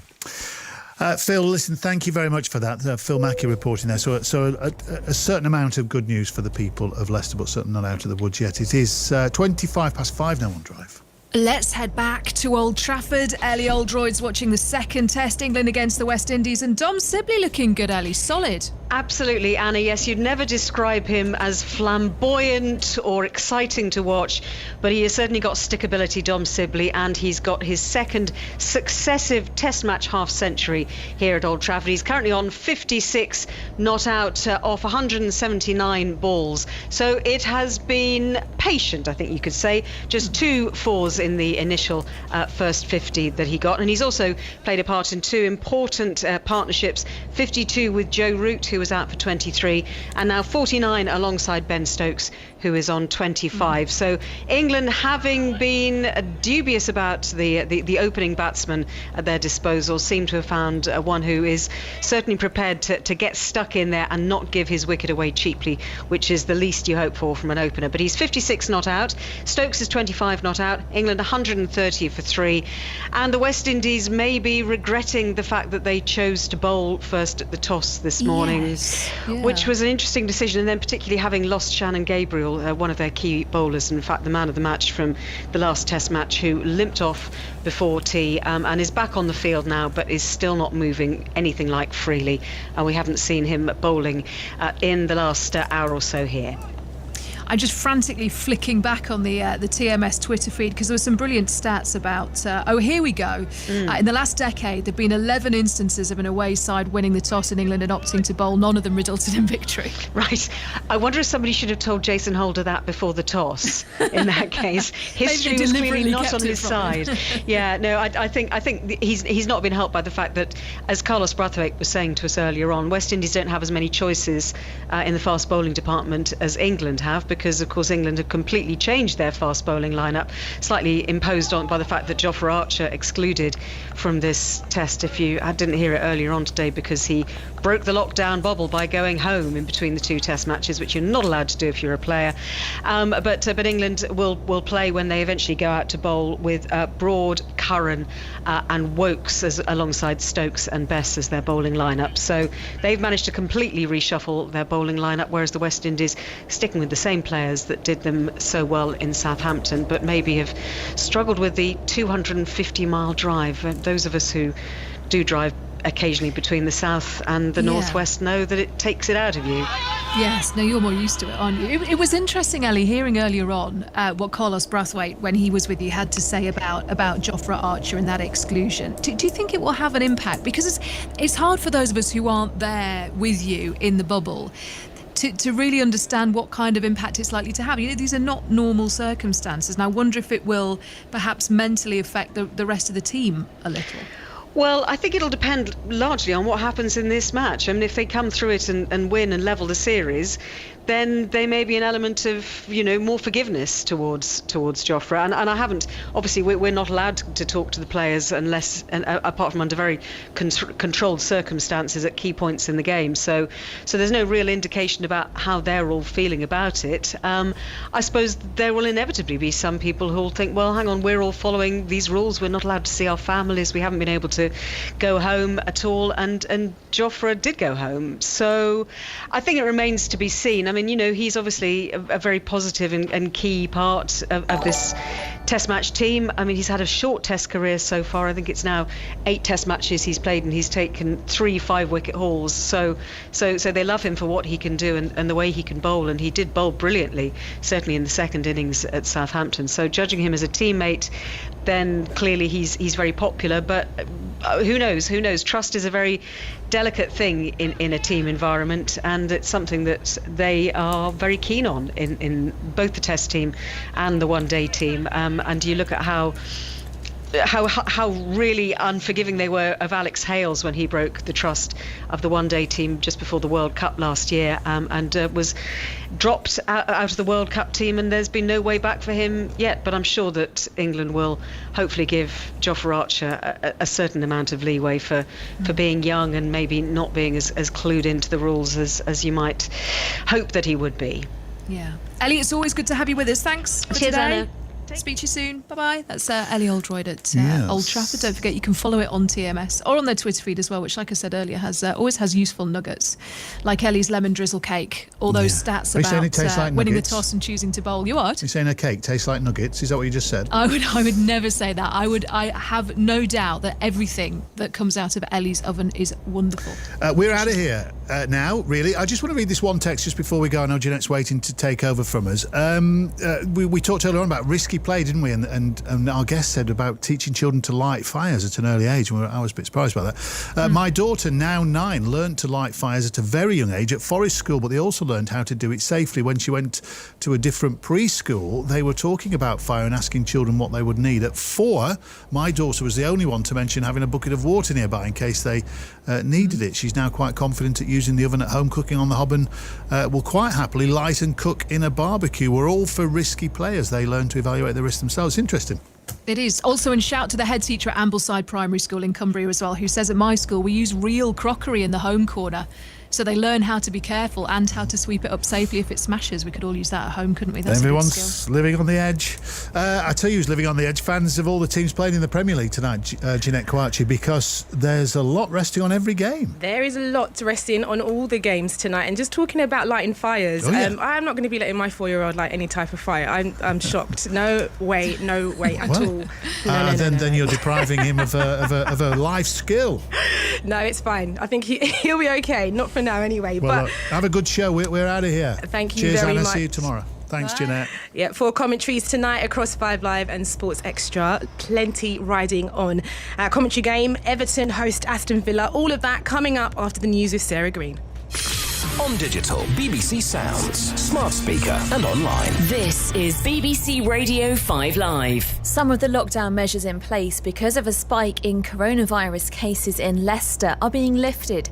Schools and nurseries in the city can reopen from the 24th of July, and councils can take a targeted approach to closing non-essential shops. However, pubs and restaurants will remain closed for the next 2 weeks. The Russian government is denying involvement in a campaign to hack organisations and steal information on the development of a coronavirus vaccine. The UK, US and Canadian governments claim a group has been using malware to take computer files from infected machines. Separately, ministers say it's almost certain that Russia tried to interfere in last year's general election in the UK. The Foreign Secretary Dominic Raab says efforts were made to influence voters in December by leaking documents about a trade talk with the US. And the Home Office says it will appeal against a court ruling that Shamima Begum can return to the UK to fight the decision to strip her of her British citizenship. She left to join the Islamic State group in Syria when she was a schoolgirl. BBC Sounds. How did last night end? How can you not know how you smashed your phone? Discover more about I May Destroy You on the Obsessed With podcast. Join me, Sophie Duker, as I chat with superfans to dissect this raw and honest piece of art. I've never kind of seen that on TV. At the end, my heart just broke. Subjects that need to be talked about. And immerse yourself in the I May Destroy You soundtrack. Listen to Obsessed With I May Destroy You and the show's soundtrack on the BBC Sounds app. This is 5 Live Sport. Aston Villa will be looking to keep up this momentum as they take on Everton tonight. Forward again by Hourihane, will break to Trezeguet, who slots it through the legs of Guaita, and Trezeguet doubles Aston Villa's advantage. Aston Villa 2, Crystal Palace 0. Ole Gunnar Solskjaer is hoping to avenge United's 2-1 defeat to Crystal Palace from the start of the season as they bid for the top 4. That result was a freak result. I don't think that would happen again if we play the same game, but you have to respect teams with the quality that they have. And it's been an even first day of the second test, but the England captain is out. Root is back in the cross, driving edge and taken. Jason Holder at second slip.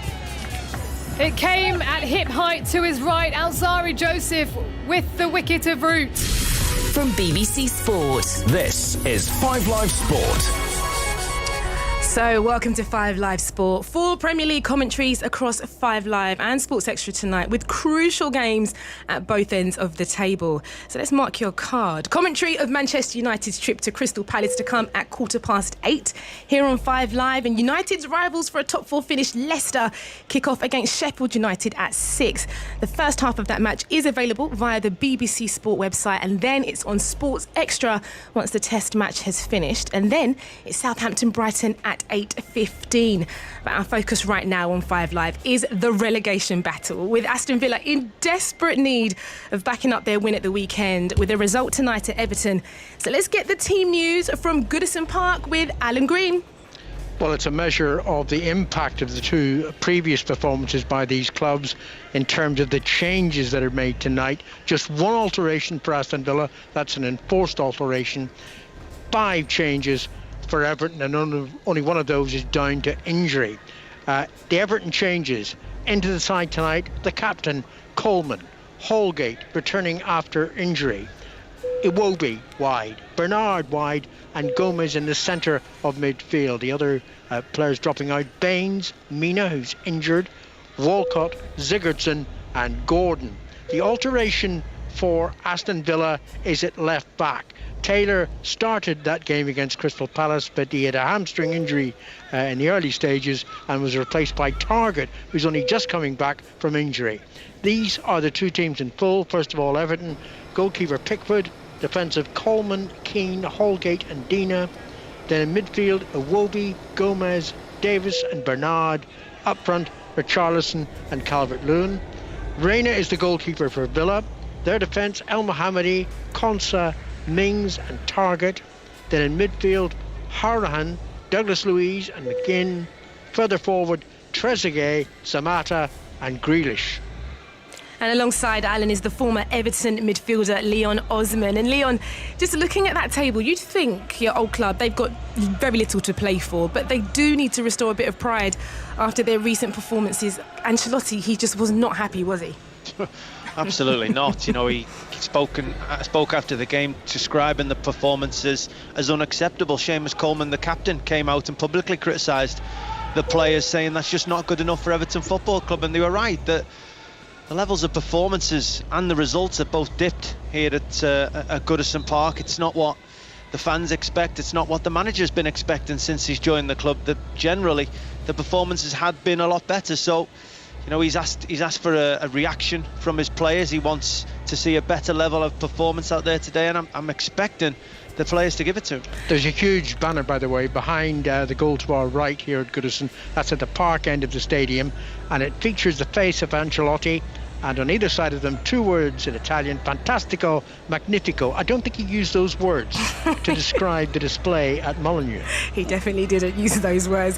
Also with us for this game is former Villa midfielder Lee Hendry, who scored in this fixture at Goodison against Everton at midfield. In fact, it was featuring you, Leon. And do you remember that goal, Lee? Do you remember that amazing goal? Yes, I do, because it was one of my favourites actually, and I always loved playing again. Well, I loved playing up at Goodison. It was a sort of special sort of ground for me. But I always seemed to score against Everton for some reason. Not that I scored many goals, and I think, well, Leon was definitely playing in that game, if I recall right. I hit the post that day. It was close. It was close. It's not good enough, mate. It's not good enough.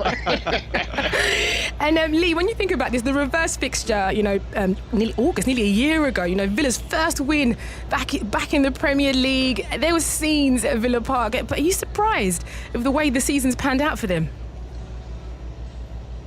Yeah, I am really, and I just feel that, you know, I mean, listen, there's no doubt about it. Villa are a massive club, but they are, you know, on the whole picture and the outside of it, they're a Premier League setup. There's no doubt about that. But I think, you know, you look at that game. I mean, as you said, so long back, and I just thought they might just kick on from there. You know, new signings coming in. I thought they would certainly make an impact. You know, there was always going to be that gamble sort of behind it, that the players that they brought in who haven't got that Premier League experience, but then they've just all of a sudden fallen away. And I don't know whether that's just down to the complacency of that club at the moment, because I feel that because it's such a big club, I think, you know, you still need to earn the right of being in the Premier League, and they've been in the Championship for so long. I think they just automatically thought that they were going to not cruise by, but they were going to be sort of safe for the season, and they just haven't done that with the players he's brought in, unfortunately. It's almost as if, you know, Lee, you've got to respect the Premier League and what it is as a club, and going into, I don't know, the brutality of it. Yeah, and that's the main point. I'm sort of directing it at, that, you know, you can't just come into the Premier League, and these days how far that the game's come.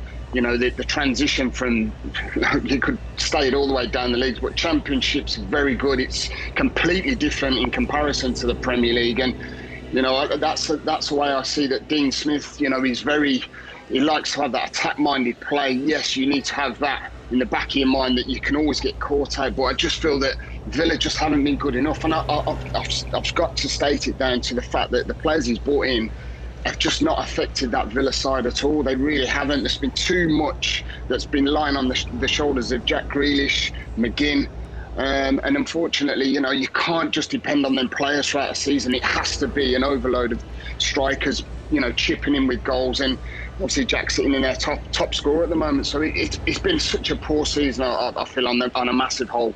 Well, let's hear from Dean Smith then. Here he is on how important the win over Palace might prove for his side. I don't think one win will give you momentum. It gives everybody a bit of a lift. You know, we can go and get some scoreboard pressure on the others, you know, by playing before Watford and West Ham, who play the following evening. You know, what we've got to make sure is just we concentrate on our own game, and we certainly won't get complacent after one win, that's for sure. Usually, you're quite euphoric after a victory. I think relief was probably the biggest word, because over these last 7 games since we've come back, we should have had 3 wins. At least in the performances that we've put in. Now, Leon, you were at Villa Park, weren't you? And, scoring goals has been a massive issue for Villa since the restart, but there has to be some confidence now after that.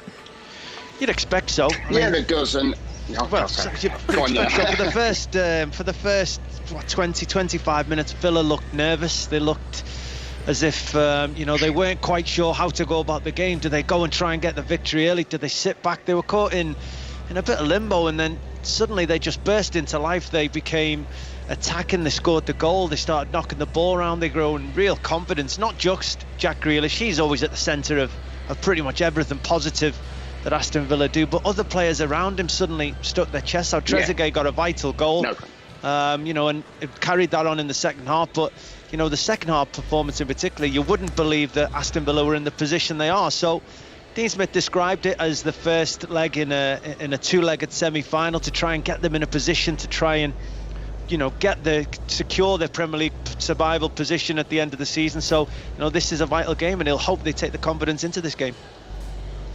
Yeah, no, I totally agree with you there. I feel that coming into that Palace game, it was such a crucial fixture, and I think there was always going to be that element of sit back and try and stay in the game for as long as possible, especially with there hasn't been many wins. They're struggling for goals. I do feel that Palace weren't particularly great, if I'm being quite honest, and that's not having any sort of bad reflection on the Villa performance, because I did think they still had to win the game, which they did nicely. But I just feel that these next couple of games, especially this evening, they've got to build on that, and that's one thing that they haven't done throughout the season. That consistency level has just not reached that peak, and it hasn't even got anywhere near it, if I'm being honest. And I think that's just brutally down to the fact that there's not enough goals in that team. I look at Samata up top, and he's come in, scored one goal.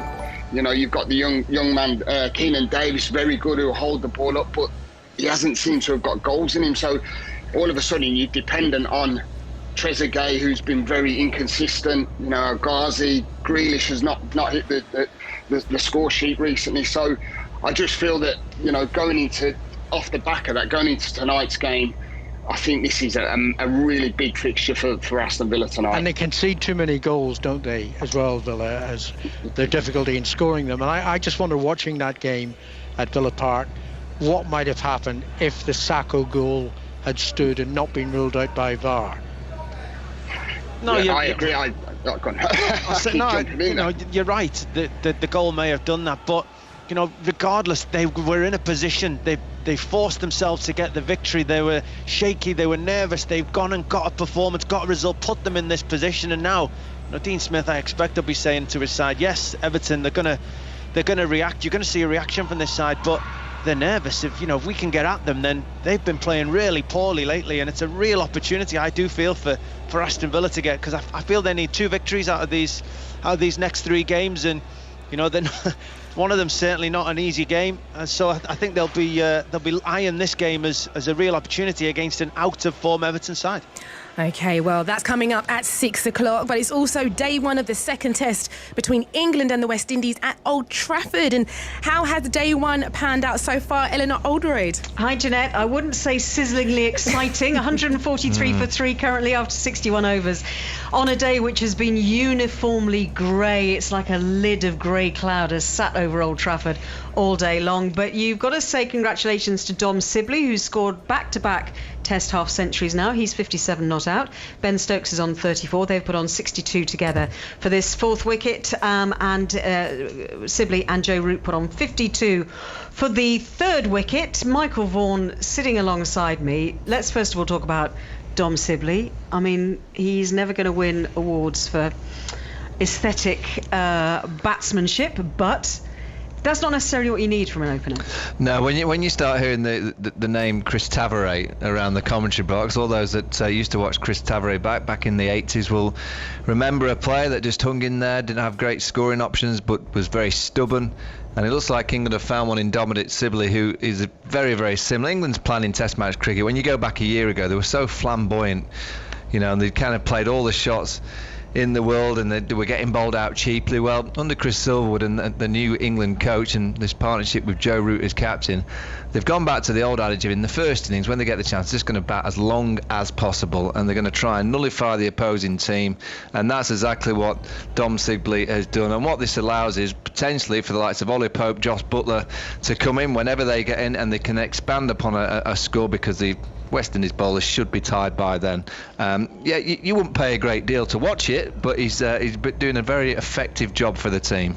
Just the 3 boundaries from Dom Sibley and a 6 from Ben Stokes, which is the first 6 in this whole Test series so far. He hit one straight down the ground towards us where we are in the media centre a little while ago.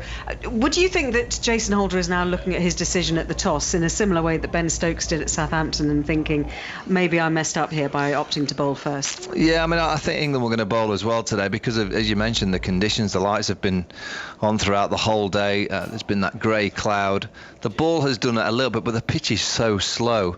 I don't know if he's regretting the decision yet, Jason Holder. He's just had a little brief walk off the pitch. I think he's gone for a little bit of a toilet break, but I don't think yet. I mean, he'll be thinking in the next hour or so, if they get 2 or 3 quick wickets, they could quite easily end up having the better of the day. But as we stand with the score as it is, 146 for 3, England are finding themselves in a very strong position. Roston Chase has actually been the pick of the West Indies bowlers so far. He took wickets either side of lunch.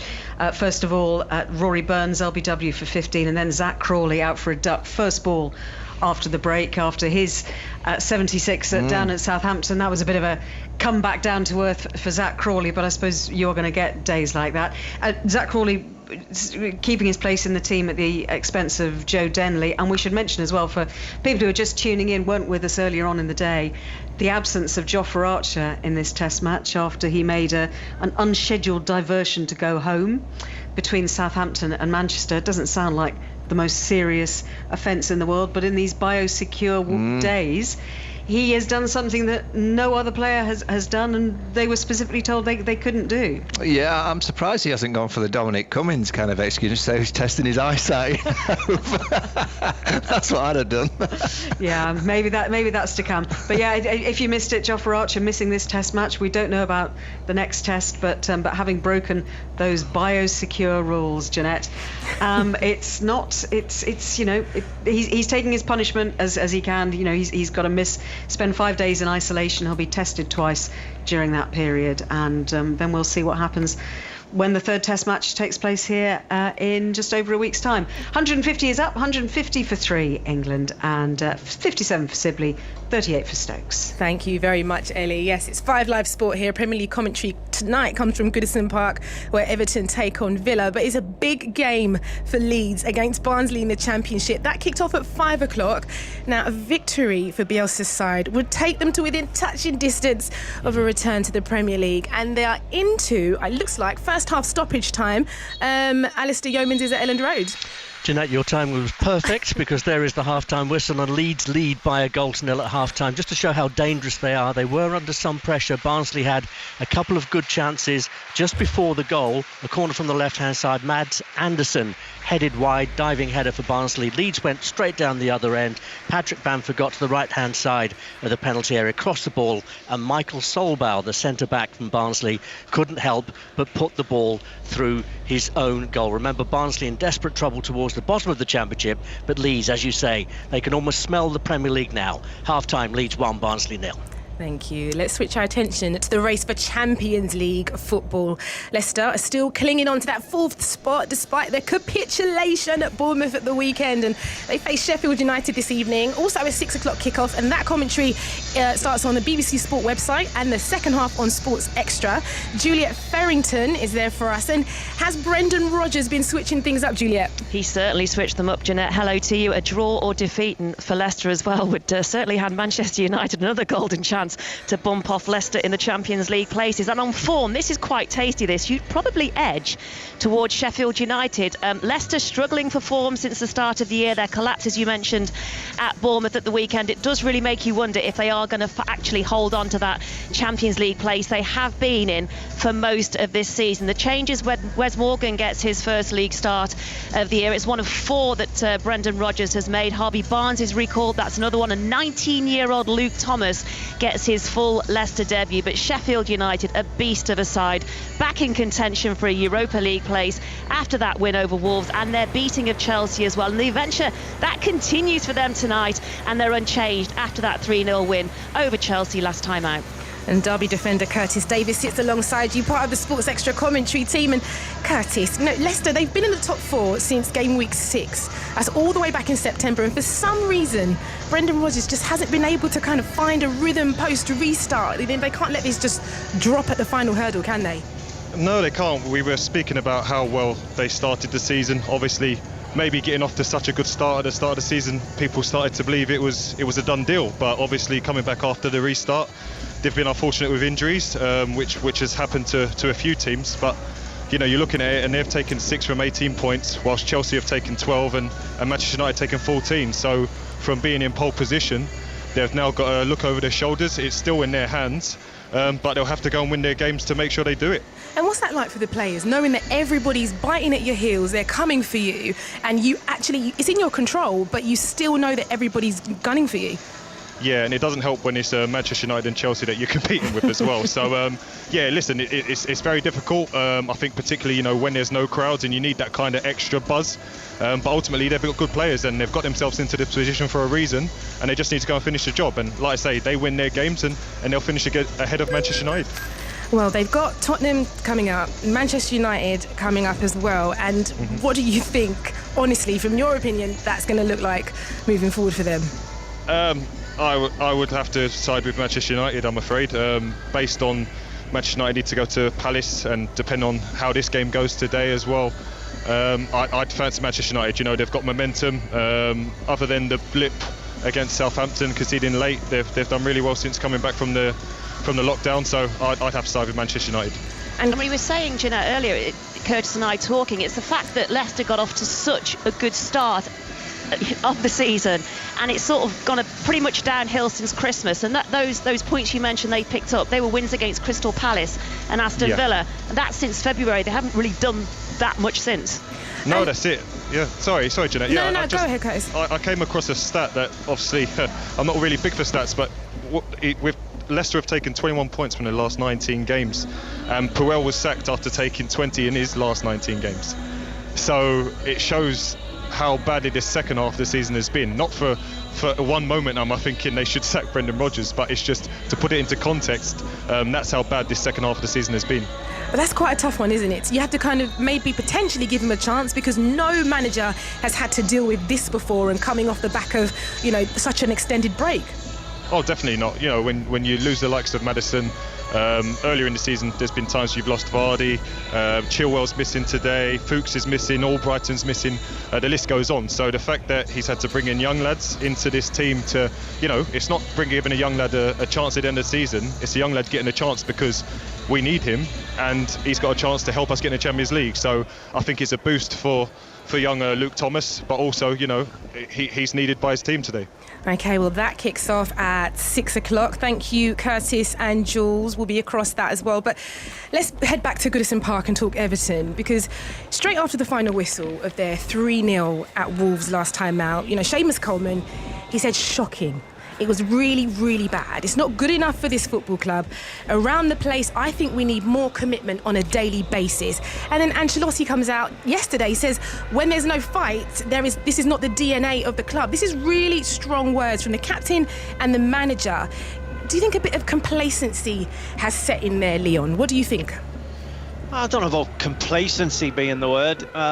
Whether they feel that the season is over and they've done enough in the job, only the people within the dressing room can say. But the levels of performances out there on the field haven't been anywhere near what is expected from Everton Football Club as fans and as part of the football club. The energy levels have been really low. The desire to break forward out of positions have been really poor. There's been no excitement, no efforts at goal, and it's been a very mundane performances from Everton and very poor to watch. So Carlo Ancelotti seems to address that. He was very pleased with the way Seamus Coleman tried to speak up in the dressing room immediately after the game, and he is expecting a massive performance from his team today. Do you think Sorry, go ahead. I was just going to say, I thought it was an abject display by Everton at Wolves. And Ancelotti's language hasn't held back. The one thing he said, though, that did surprise me was that he said safety was the priority over the season. I'm thinking, what does he mean safety? He meant avoiding relegation. That's how low the expectation was. Well, when he came in, when he joined, as you said, when he joined the club, Everton were fighting off relegation. He was brought in the club to do that first and foremost. The fact he did such a wonderful job immediately, you know, from Christmas till February, Everton were one of the form sides in the Premier League. So, you know, you sometimes forget that expectations change because of levels of performances that have given. But once you've shown that level of performance, once you've shown what you're capable of, it starts to become expected every single week. And at the moment, this Everton side are looking more like the one at the start of the season, which eventually ended up with Marco Silva getting the sack, than they do in the one Carlo Ancelotti had. I mean, at the end of last season, you'd have thought Everton would be in contention for a European place. That's the Everton that I've grown up with since I've been watching football on Merseyside over countless years now, and it isn't good enough. By the way, the two teams are now out on the pitch. Everton came from the regular tunnel here at Goodison Park, along with the referee Anthony Taylor and his two linesmen. Villa came from the far right-hand corner when there is a... What have they got over there? Oh, it's like a porter cabin. A porter cabin. Yeah, fixed luxury accommodation behind the park end of Goodison Park. When it was first done, the first game straight after the lockdown, and it was Liverpool, the team that were put in there, and I thought it was a perfect place for the Liverpool side of it, as an Evertonian. But it's the protocol, it's to keep people safe. It's the easiest thing to do at Goodison Park at the moment. It's a very, very narrow main tunnel here at Goodison, and the two teams coming down together would not have been keeping social distance. So let me give you the two lineups for today. Everton with 5 changes in the starting 11 from the team that started at Molineux. The goalkeeper is Pickford, and he's been warned by Ancelotti. Needs to improve, he says. The defence is Coleman, the captain, Keane, Holgate and Dina. Then in midfield we've got Iwobi, Gomez, Davis and Bernard, and finally Richarlison and Calvert-Lewin. The two of them have contributed 29 goals this season, so that's not bad. It's just a few lacking in other areas of the pitch for Everton. Now Villa have Reina in goal, the former Liverpool keeper of course. Their back four is El Mohammadi, Konsa, Mings and Targett. Then 3 definitively in midfield: Hourihane, Douglas Luiz and McGinn. And finally Trezeguet, 2 goals against Crystal Palace for him, Samata and Grealish, the captain, who's the leading scorer this season for Aston Villa on 9 goals, and that says it all in terms of their lack of goals out front. Anthony Taylor just coming across, probably to give instruction to VAR. No controversy tonight, please. No controversy tonight. Certainly we've had far too much of that since the resumption of the Premier League campaign. We're almost bang on the dot of 6 o'clock. I'm not sure whether, as at other grounds, we've got a countdown on the giant screens in the corner. Not as yet. Perhaps they're waiting for one. But there are banners all over the place. National flags, and we are into a countdown now. We've reached 7, 6, 5, 4. Are you impressed with my knowledge of mathematics? 2 and 1. Let's give out the 3. The players now take the knee, as has become the custom, with the restart of the Premier League, appropriately so. And the referee is ready. The two teams are ready. It's Villa who are going to kick off in their claret and blue shirts, claret shorts, white socks tonight. Everton, royal blue tops, white shorts and white socks, with all out of play on the far side of the field. Everton defending the Gladys Street end in the first half, and that's how they like to play. But that normally, Leon, means that they're rushing in attack where their fans are most vociferous. No fans, of course, not since football began again. Everton have the ball on the far side of the field. Bernard flicks it past El Mohammadi, plays it in field. Taken up now by Richarlison. Richarlison finds Iwobi just on the edge of the penalty area. There's the cross in low, and the overhead kick by Calvert-Lewin over the crossbar behind for a goal kick. Yeah, quick start by Everton. The ball in the left back position, quick throw in, move the ball quickly across the field.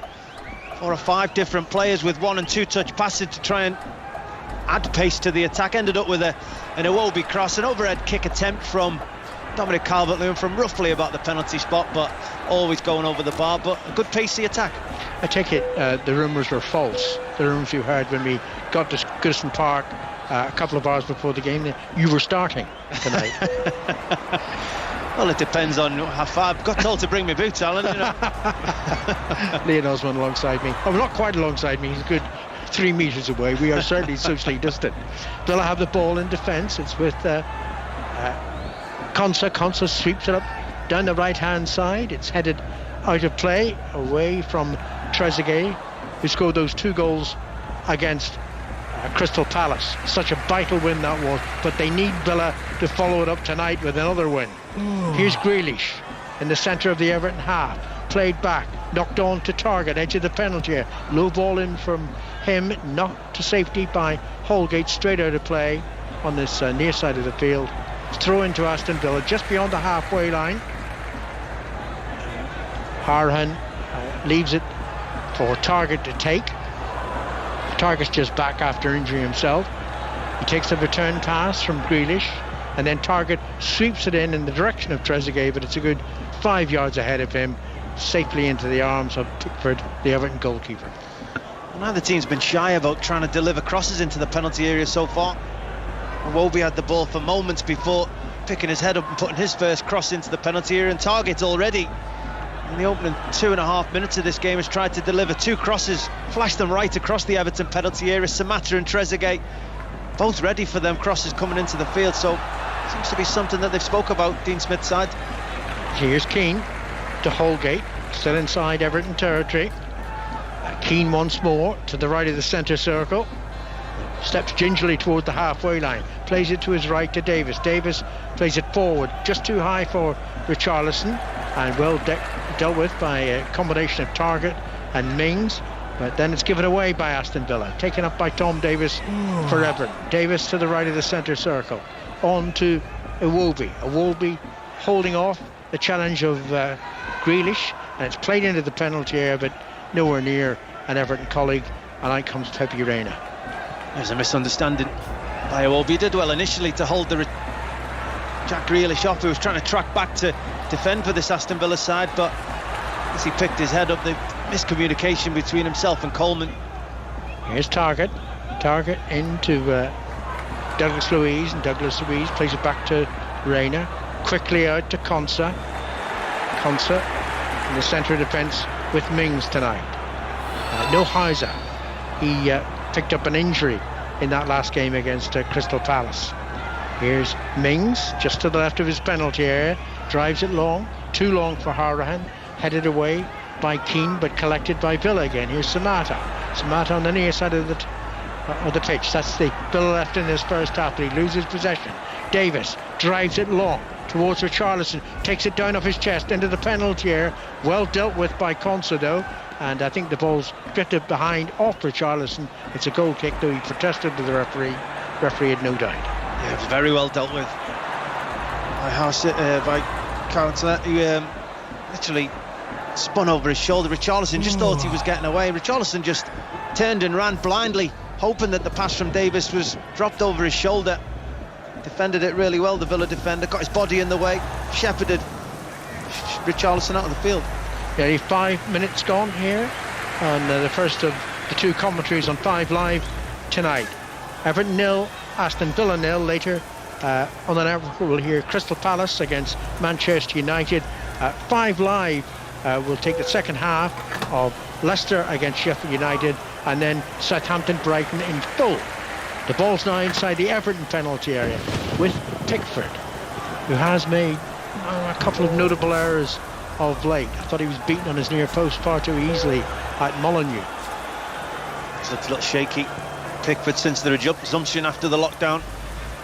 He's been criticised quietly for some of his performances with regards to the fact he's England's #1 goalkeeper. You're always going to come under scrutiny. I think that may be past tense now with the performances of Pope, the Burnley goalkeeper. We'll see. Ball played over the halfway line for Everton. Calvert-Lewin jumped, didn't make proper contact, and it's played back by Target to Reina, the Villa goalkeeper. Reina glides the ball out, right-footed, towards the far side of the field. headed on well by El Mohammadi. Here's Trezeguet. Trezeguet sweeps the ball in low, in towards Samata. Well dealt with by Keane. Chested down by Dina and cleared by Holgate. Here's Bernard over the halfway line. Bernard has got Iwobi to his right. Richarlison and Calvert-Lewin up towards the penalty area. Forward comes Iwobi. Back to Bernard, and Bernard's first touch was very poor. He was trying to tee up a shot. Leon got it all wrong and it was cleared. Well, he tried to make his touch with the sole of his boots. It's not the easiest way to control a ball. It's inside the D, had all the time in the world just to take the first touch with the inside of his foot and then get a shot away. He tried to just stop roll it all in one movement with the studs of his boots and completely got it wrong. Really poor from Bernard. Dina back to Holgate. Holgate left of the centre circle, plays it into the circle, and Keane steps forward into the Villa half, chips it towards the right flank, towards the captain Coleman, who controls it instantly, tries to cross it early, it hits target and ricochets behind for a corner to Everton. You can see he's been affected by the results at the weekend, Seamus Coleman. Every action he's made so far has been with real determination. Just tried a 70-yard overlap and run. He's playing really purposeful forward passes, and on that occasion nothing else in his mind than to open his body up, try and whip a cross into the penalty area. Took a deflection, corner for Everton. He was on the bench at the start of the game at Molineux. Coleman. Players, especially club captains like Seamus, and the character I know that he is, whether he plays 90 minutes or 1 minute, certainly deeply affected by results. Dina's come across to his right side to take the corner, left-footed. So inbound is it? No, it's just played delicately to Bernard. Back to Dina. Dina's angle was good, but the delivery wasn't, and that was rather wasted, that corner by Everton. It's cleared by Villa to the near side of the field, won by Davis, and now Iwobi takes it up. Iwobi forward to Calvert-Lewin, just outside the penalty area. Back to Gomez. Gomez to the left side. Dina's cross towards the far post, easily headed clear by Target. Brought down by Richarlison, just on the edge of the penalty area, the Brazilian. His touch infield aimed at Dina, but didn't find the fullback, and Villa collect possession and come away with it. It's swept towards the left-hand side. Trezeguet chests the ball back to Target. Trezeguet has swapped wings for the moment with Grealish. Trezeguet down the left-hand side, Grealish down the right. But as he ran forward there, Trezeguet lost possession, and it's now back with Keane, and Keane clears it to the right touchline. Towards Iwobi, into Bernard, back to Gomez, swept on to Dina over the halfway line. Everton have started this game quite brightly. Inside left position now for Dina. Dina plays it to Richarlison, to the left of the penalty, onto his right foot, crosses in low, and that hit the chest of Mings. It could have gone anywhere. What's the referee given? Well, it's a goal kick. It was a really good ball in by Richarlison, just came back onto his right foot down that left hand side of the field and just whipped it right across the penalty area, and Mings. Mings actually headed it onto Calvert-Lewin. He does, but he gets really lucky, Mings. Instead of going and just heading it clear, he tries to just flick it on over his own head, and Calvert-Lewin gambled. He just jumped with his chest behind him, hoping that he got something on the ball. Mings headed it straight into the chest of Dominic Calvert-Lewin. It ricocheted over the top of the crossbar. 10 minutes gone, or nearly 10 minutes gone. Everton 0, Aston Villa 0. A game that Villa, you would think, need to win. Certainly 2 wins from the last 3 essential. Yeah, definitely, but Aston Villa and Dean Smith will know that his team don't need to win this game in the opening 10 or 15 minutes. It's a 90-minute game. He knows Everton, after their poor performance and criticism, are probably going to come out of the traps early, so maybe it's his idea to stay in the game for the first part. Holgate to Dina on the far side. That's the Everton left. Back to Holgate. Into the centre circle it goes, and Keane. Let's get an update from Leicester. Juliet Farrington. It's Leicester 0, Sheffield United 0. Alan, big chance for Sheffield United. McGoldrick off Baldock's cutback just inside 2 minutes of this match, but McGoldrick blasted high over the bar for Leicester a few moments ago. Perez headed over from the corner of the 6-yard box. It's Leicester 0, Sheffield United 0. So 0-0 there and 0-0 here at Goodison Park between Everton and Aston Villa. Calvert-Lewin just having a word with the referee, Anthony Taylor. It's a goal kick to Aston Villa. That win against Crystal Palace, their first since January. And that's a desperate record. It is. It was a really poor run. Aston Villa were on. They needed to somehow get themselves out of that run, give themselves an opportunity, and I think maybe they have. Good turn by Grealish. Gets away from Holgate. Forward to the edge of the penalty. Finds Trezeguet's touch was awful, and that allows the Everton defence to clear it. A decent touch there inside Coleman, and he would have had a shot at goal. He just got himself caught in two minds. Brilliant run by Jack Grealish, burst through the middle of the field past 2 or 3 Everton midfielders and just rolled it to the left, expecting Trezeguet to have a shot first time. He just, like he got caught in two minds whether to do that or cut inside, and in the end did neither. Grealish to Douglas Luiz, played to the right hand side, crossed towards the far post, headed away by Coleman. This is better from Aston Villa. Then it was McGinn who kept the ball in Villa's possession. It was clear as it was cleared by Everton towards the halfway line. Here's Targett. Back to Harahan. Harahan sweeps the ball forward, but that doesn't reach the target. McGinn, and it's defended well by Everton. Back it goes to the goalkeeper, and quickly forward via Keane to Gomez.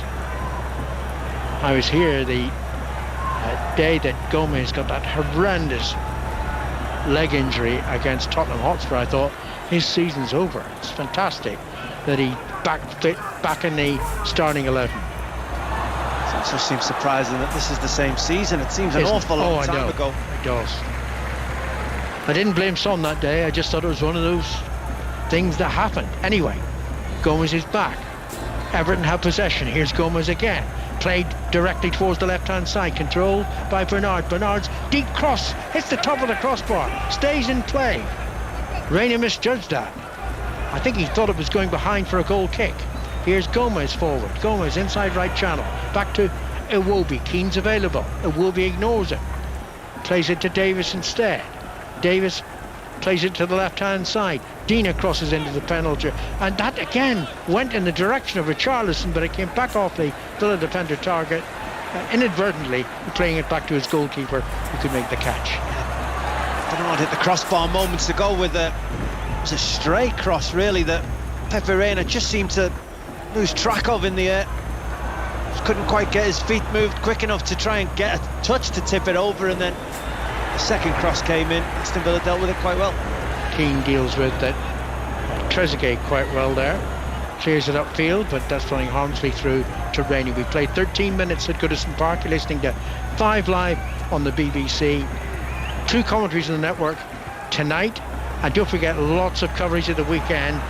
Both FA Cup semi-finals, one on Saturday, Arsenal Manchester City 7:45, then on Sunday Manchester United and Chelsea, both in full here on 5 Live, and also Premier League commentary on Sunday. Bournemouth against Southampton 2 o'clock, Spurs against Leicester at 4 o'clock.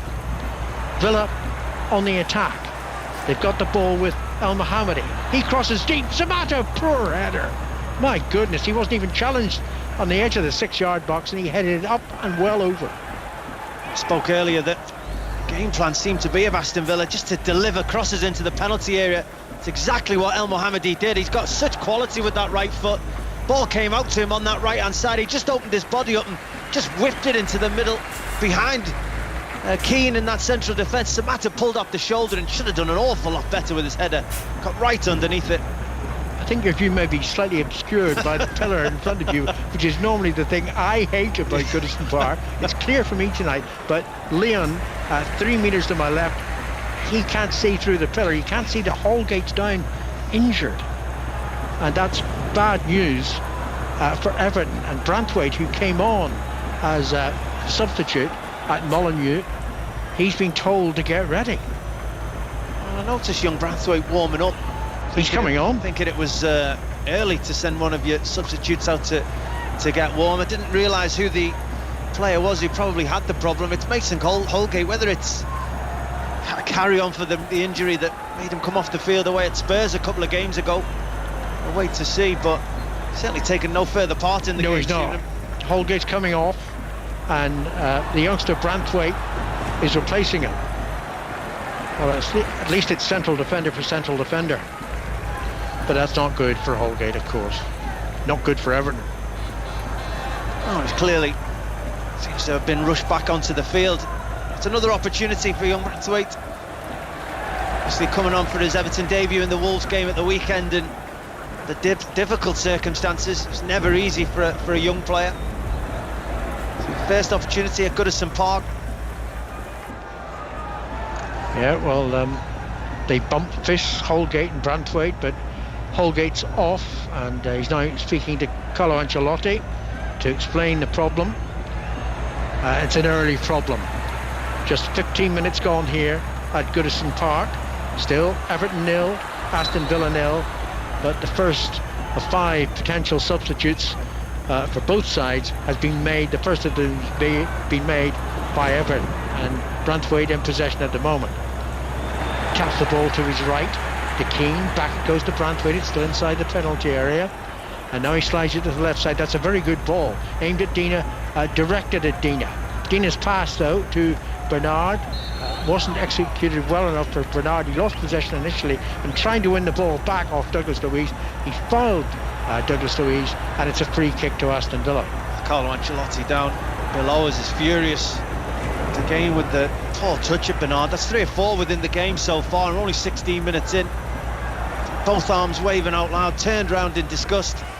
Certainly not happy, but a wonderful first pass by Branthwaite, wasn't it? Yeah, split the midfield of Aston Villa. Now, free kick just beyond the halfway line. We'll be getting an update in the cricket in just a minute. Important free kick for Villa. Played into the penalty towards Mings. Well defended that by Branthwaite, and Branthwaite has actually picked up a bit of a knock.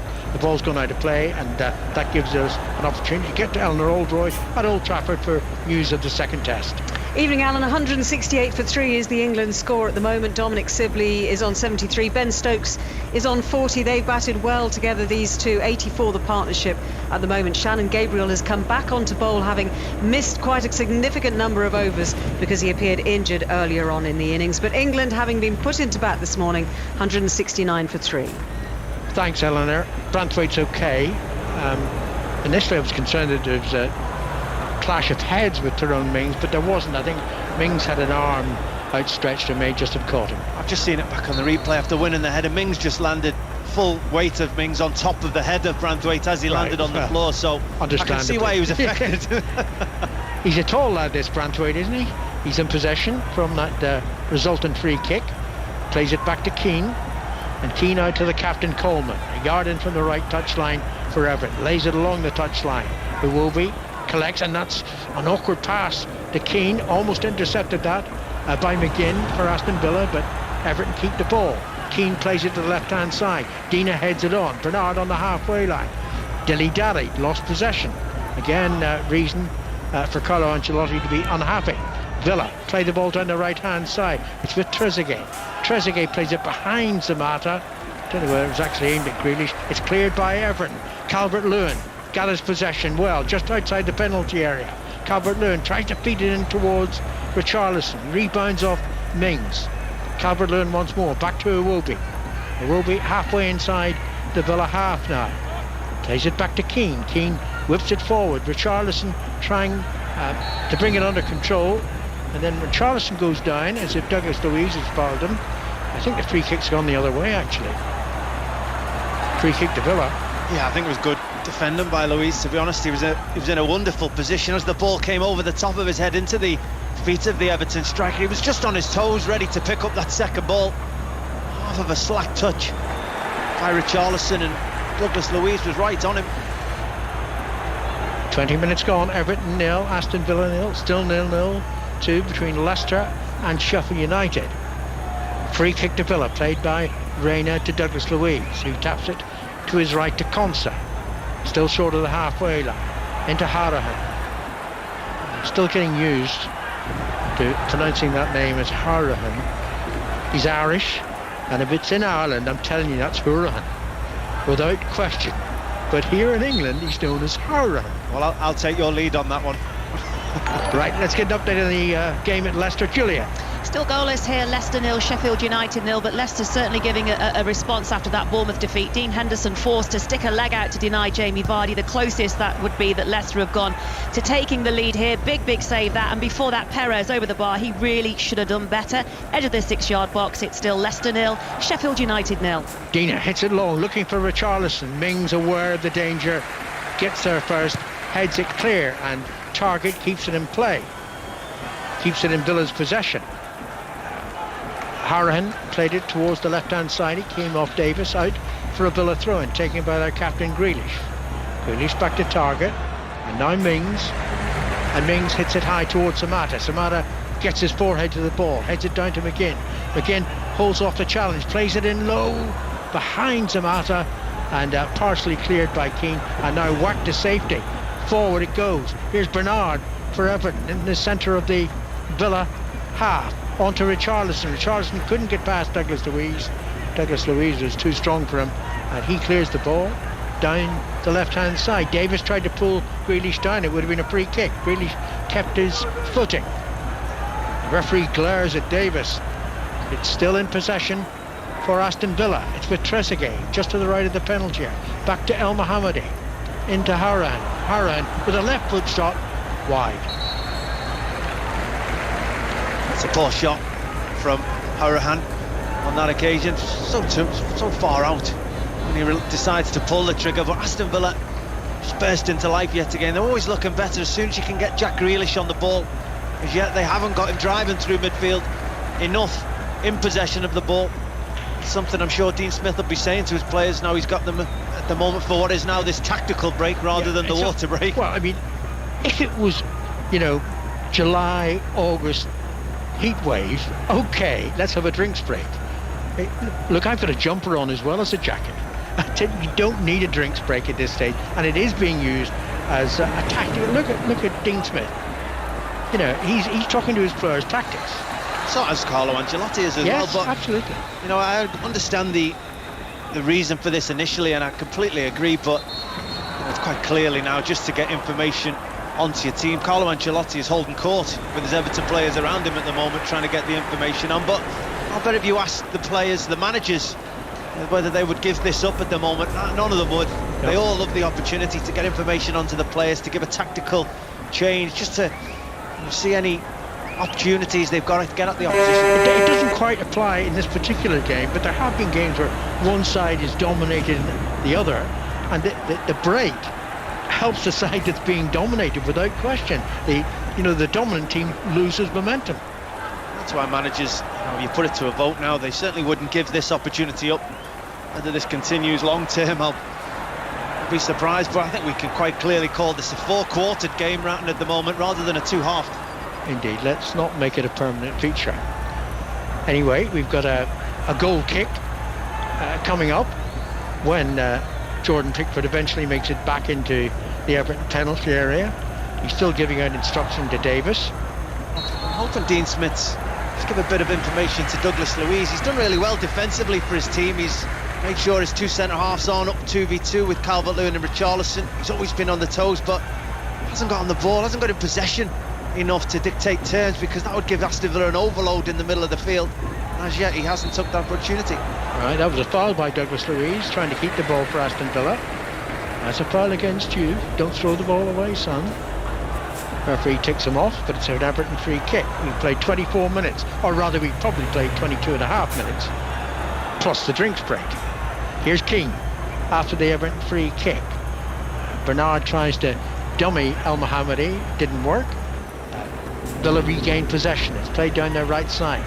Zamata. And Zamata drills it back to El Mohammadi. Infield it goes to Konsa. Inside his own half. Now to Mings. Konsa once more. Still 0-0. Everton and Aston Villa. Still 0-0. Leicester and Sheffield United. Here's Grealish. Grealish being hustled by Coleman. Cleverly plays it into the back of the leg of Iwobi. United play goes for a throw into Aston Villa. It's taken now and thrown to McGinn. McGinn midway inside the Everton half. Back to Target. Target plays it from left to right. Accurately so. El Mohammadi controls it. Plays it back to Douglas Luiz. First time ball played into the penalty. Goodness, just a little high for Trezeguet. A little lower, and that could have been a header at goal. Trouble for Pickford. Well, they're getting enough players into the penalty area. You can clearly see it's something they've spoken about. As soon as there's an opportunity to get cross into the penalty area, they don't turn it down. And they're on the attack again. I initially thought that Grealish was out of play when he collected that ball. It should have been a throw into Everton, but no, say the officials. Play has continued. Everton have the ball, lose it again. Here's El Mohammadi into Douglas Luiz. Grealish in a central position, taken up by Grealish. And Grealish being held off now by Gomez. Gomez then tackled by El Mohamed plays it back to Grealish. Grealish forward to the edge of the penalty area. Grealish into the penalty area. Doesn't fall over this time, as he fell over against Crystal Palace and was initially awarded a penalty kick. Everton not a danger. Everton clear the ball down the right hand side. Richarlison chases after it. Mings is quick, and that hustled Richarlison into making an error. He puts it behind for a goal kick. Exactly right with your description. He just hustled Richarlison out there, just acted as if he was really going to go tight, maybe even get off his feet. Richarlison knocked the ball past, and Mings just stayed on his feet and allowed the Brazilian to fall to the ground. Great defending by Tyrone Mings. I think Everton started brightly, Leon, but Villa have taken some control in this game, even though it's still 0-0. They have. They're starting to the ball around in midfield, use that extra man in midfield. Jack Grealish is starting to become more prominent in possession. It was unlucky moments ago to picking up the ball in a really dangerous position, tried to run at the two central defenders of Everton. They came together to take the ball off him in the end, but Aston Villa want to see him on the ball as much as possible. Here's McGinn back to Target, now taken up by Grealish, yarded in from the left touchline, forward to Samata being hustled by Keane, unfairly hustled. It's a free kick to Villa. Target wanted to take it quickly, but Iwobi quite cleverly just stood in front of the ball. Good play by Samata. Grealish just knocked the ball up into his feet. He held off Michael Keane, tried to turn him. Michael Keane got far too tight. Samata eventually taking the foul from the referee. A decent position now for Aston Villa if they've got good quality delivery. Yeah, well, Konsa's gone forward, so too is Mings. And the obvious targets for making a run into the penalty area. High line from Everton defensively. Their players are at least 3 yards outside the penalty area. But here's Harahan with his left foot to take this free kick. Forward it goes. Played in low and well defended that by Seamus Coleman. Cleared on the half volley. Still in play though. Harahan hits it forward. Iwobi heads it back to him. Harahan crosses low into the penalty area once more. Cleared by Everton. And now they can counter-attack Everton here. It's forward to Richarlison. Richarlison on his own. Douglas Luiz comes across to mark him. He's inside the penalty area. Richarlison rather weakly tried to cross the ball. Lucky to get it back off the defender. Now he regains his footing, Richarlison. Plays it forward towards Iwobi. Iwobi delayed going for the ball. Douglas Luiz got there first. Iwobi though has possession. Crosses the ball, right-footed, headed away by Mings. Good control by Grealish. Grealish knocks it back to Douglas Luiz, who can play the ball safely up to Zamata. Zamata turns away, still keeps the ball in play. He's done well too. Finds Douglas Luiz. Douglas Luiz chips it towards Trezeguet on the left flank. McGinn's ahead of him. Samata's to his right. It's played towards Samata. Samata pulls off one challenge but not the second one. And it's cleared towards the left-hand side. Calvert-Lewin can't keep the ball in play though, and it's out for an Aston Villa throw-in. 29 minutes gone. It's 0-0 here, but there's been a goal at Leicester. Juliet Farrington. And Leicester's dominance has paid off as the loudspeaker announces Perez has just fired them ahead against Sheffield United. It was 19-year-old Luke Thomas, remember, on his full debut for Leicester, putting an absolute banging cross. Perez just fired just inside the area, past Dean Henderson into the bottom corner. Leicester City 1, Sheffield United 0. Thank you very much, Juliet. It's a big game that, in terms of not just the Champions League places, but Sheffield United's hopes of getting a European place. It's huge. Both sides wanting to be regarded as having had a really good season. You know, Dean Smith could potentially get manager of the season, but I feel they just have to get his team over the line and get that European place you're talking about. Villa on the attack here. El Mohammadi plays it in low, and Trezeguet tried to spin past Branthwaite. Branthwaite falls over and gets a free kick just to the left of his penalty area. Let's get an update from Ellen Road. It was a 5 o'clock kickoff. Leeds and Barnsley. Alistair Yeomans. 70 minutes gone. It's still Leeds 1, Barnsley 0, and certainly not a vintage display by Leeds United, but the important thing is they're edging closer to the Premier League. They lead Barnsley by a goal to 0. Just getting over the line is all that matters, Leon. Leeds situation. Absolutely. At this point in the season, when the prize is so big that Leeds United are trying to achieve. It's been, I think, 16 years since they've been out of the Premier League, so it doesn't matter how they get there now. 3 points are all important. Yep. Free kick for Everton. Inches inside the penalty area. taken by Pickford, left-footed, delivered high towards Calvert-Lewin, who jumped well, heads it on, didn't quite find Richarlison. Hooked away by Hourihane towards the halfway line. That's good, controlled by Samata. Not sure about his pass. Trezeguet chases after, and the referee pulls it back for a Villa free kick. Yeah, I think that's good refereeing. I think he felt that there was a foul on Samata. I believe it was as well. Branthwaite was just far too tight with him. Fouled the Aston Villa striker, and the referee tried to play the advantage for the advancing Trezeguet, but once Michael Keane got the ball first, Keane was getting across. Yeah, he decided to bring the free kick back. I hadn't seen Keane, he's behind a pillar. I saw that one. I can see that part. No problem. Still a free kick, just over the halfway line. Tapped by Konsa to El Mohammadi. Forward to Samata. Samata beaten by Dina. And now Bernard into Gomez. And Gomez, that's a good pass towards this near side. The Everton right in the first half. Finds his captain Coleman. Coleman to Iwobi. Iwobi played it slightly behind Gomez. Gomez got to the ball though. Plays it on to Dina. Low cross into the penalty area. Not a great clearance. Collected by Everton again, and the shot left-footed by Iwobi, high and just wide. A bit more positive from Everton. After you'd say Aston Villa have probably had the better of the last 5 or 10 minutes of the game.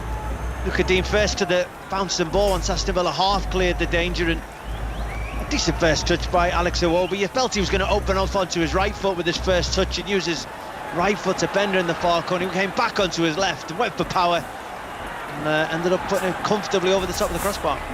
Walcott got a starting place at Molineux, but left on the bench tonight. So maybe he was one of the players primarily that Ancelotti was thinking about underperforming. Well, I think you could pick any of the 11 with regards to that being the case, but Theo Walcott had been out an awful long time. That was his first performance in an Everton shirt for a number of weeks, so can be forgiven for not being ready a couple of days later. Okay, what news of the second test at Old Trafford? Eleanor Oldroyd. 179 for 3. West Indies looking a little bit frustrated, trying to make the breakthrough here. Shannon Gabriel's only in his 10th over of the day. He's not fully fit, but Dom Sibley with 73 and Ben Stokes with 46 have put on a patient partnership. They're just 2 runs short of the 100 partnership, and England at the moment 179 for 3. 12 minutes to half time here in the early kickoff on 5 Live. 0-0 here. Leicester lead Sheffield United 1-0 in the other 6 o'clock start. Here's Grealish for Villa to Targett, taken up by McGinn. McGinn, that's a good sweeping pass from left to right, finding the target El Mohammadi. Back to McGinn, on to El Mohammadi. El Mohammadi to Hourihane. El Mohammadi once more. No one's getting the cross in. Now it's with Grealish. Hourihane again. Sweeps the ball towards the left-hand side. Targett, the left fullback, taking every opportunity to get into an attacking position for Aston Villa, but he plays that one backwards to Mings. Mings takes it up again from Hourihane and has to play it all the way back under pressure from Calvert-Lewin, all the way back to Reina. And Reina plays it towards the right-hand side.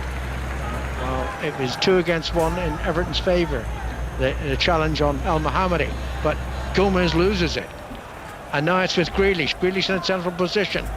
He's got moving ahead of him. Grealish shoots and it dips. I think it dipped wide anyway, but I tell you why it's wide. It took a deflection and it's a corner.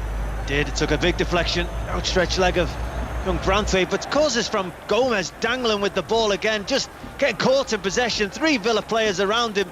McGinn ended up releasing Grealish. Trezeguet tries to do the overlap, but Grealish uses him to create the space for the opportunity for the shot. Unfortunately for Aston Villa, Branthwaite just stuck a leg out, stretched enough to get enough on the ball. 10 minutes to half time, 0-0. But a goal now would not be flattering to Aston Villa. Hourihane to take the corner left-footed from the Villa right. Played in low towards the near post and blocked by Iwobi, behind for another corner. Wasn't the best of deliveries really from the Irishman. Hourihane had a number of opportunities to put deliveries in at the weekend. It took 4 or 5 before he got one right, and they eventually scored from it, so hope for Aston Villa's sake that's just a sighter. Well, Konsa and Mings are the obvious targets. Hourihane again plays it into the near post and headed up by Davison away. A 3rd corner in quick succession for Aston Villa. This one's played short to Grealish, and it was too short for Grealish. Bernard made the interception, but Grealish wins the ball back. Playing it to Targett on the halfway line. And Targett hits it long towards the near side, the Villa left. Controlled well by the Scot McGinn. McGinn faced by Gomez. McGinn onto his right foot, crosses low. Samatta with a header on, but he actually headed it outside of the penalty area. Grealish might collect it. No, he doesn't. He was challenged there by Coleman. And now Richarlison plays it back to Dina. And while Iwobi was in a great position on the halfway line, Dina didn't see him. He still has the ball on the far side of the field. Now he surges into the Villa half. He's got Calvert-Lewin ahead of him. He's being fouled by Samatta, and that's a free kick to Everton. It's a good burst and run by Luca Dini. He took the ball from 10 yards outside his own penalty area. Eventually fouled about 10 yards outside the Aston Villa penalty area. Samatta tracked him all the way. Just could never quite get an opportunity to get a toe on the ball. Ended up bringing him down. I was just watching them coming together between Coleman and Grealish. They went in for a very crunching 50-50 tackle. I don't think Grealish was too happy with the severity of Seamus Coleman's efforts to win the ball. Free kick, inside left position for Everton. Is it Gomez right foot that's going to deliver it? Or Dina's left foot? Gomez right foot. Played in towards the near post and headed behind by Douglas Luiz for an Everton corner. Great header. Really important as well. Gomez put a lot of power behind that one, and the angle looked like it was just heading towards the back post. Would have been a very difficult one for a goalkeeper to deal with. Corner from the Everton left, behind which the away support would normally gather. There's no one there tonight. Gomez plays it right-footed, in low towards the near post, and there was an opportunity still in there for Everton. Now it's cleared by Samatta up towards the halfway line. Good header by Iwobi, finds his captain Coleman, and Coleman onto his right foot, drives it towards the right-hand side, towards Calvert-Lewin, taken down off his chest, back to Iwobi. Iwobi back to Davis, and Davis running in field on the edge of the centre circle now, still inside his own half. Taps it back to Branthwaite, who was an early substitute for Holgate. Now to Keane, his central defensive partner, under Bernard. Branthwaite once more to Bernard. Bernard looking for Richarlison. Hourihane should have intercepted that, didn't. Richarlison comes forward. Did he use his hand, or was it a foul? Not quite sure which, but it's a free kick to Villa. I think the referee felt there was a stray arm from Richarlison as he was trying to jockey for the ball, hold off an Aston Villa player. Not sure Richarlison meant to catch Douglas Luiz in the face with his outstretched arm. Thought he twisted away through the back of Hourihane, running it. Tyrone Mings in that Villa defence, but referee saw it differently. Maybe I'm being harsh, but sometimes, hand in the face, it's like you're not being a harsh. Hammer blow in a boxing ring, according to the way footballers react. Yeah, you're not being harsh. Get up and get on with it, folks. Free kick was awarded, free kick was wasted.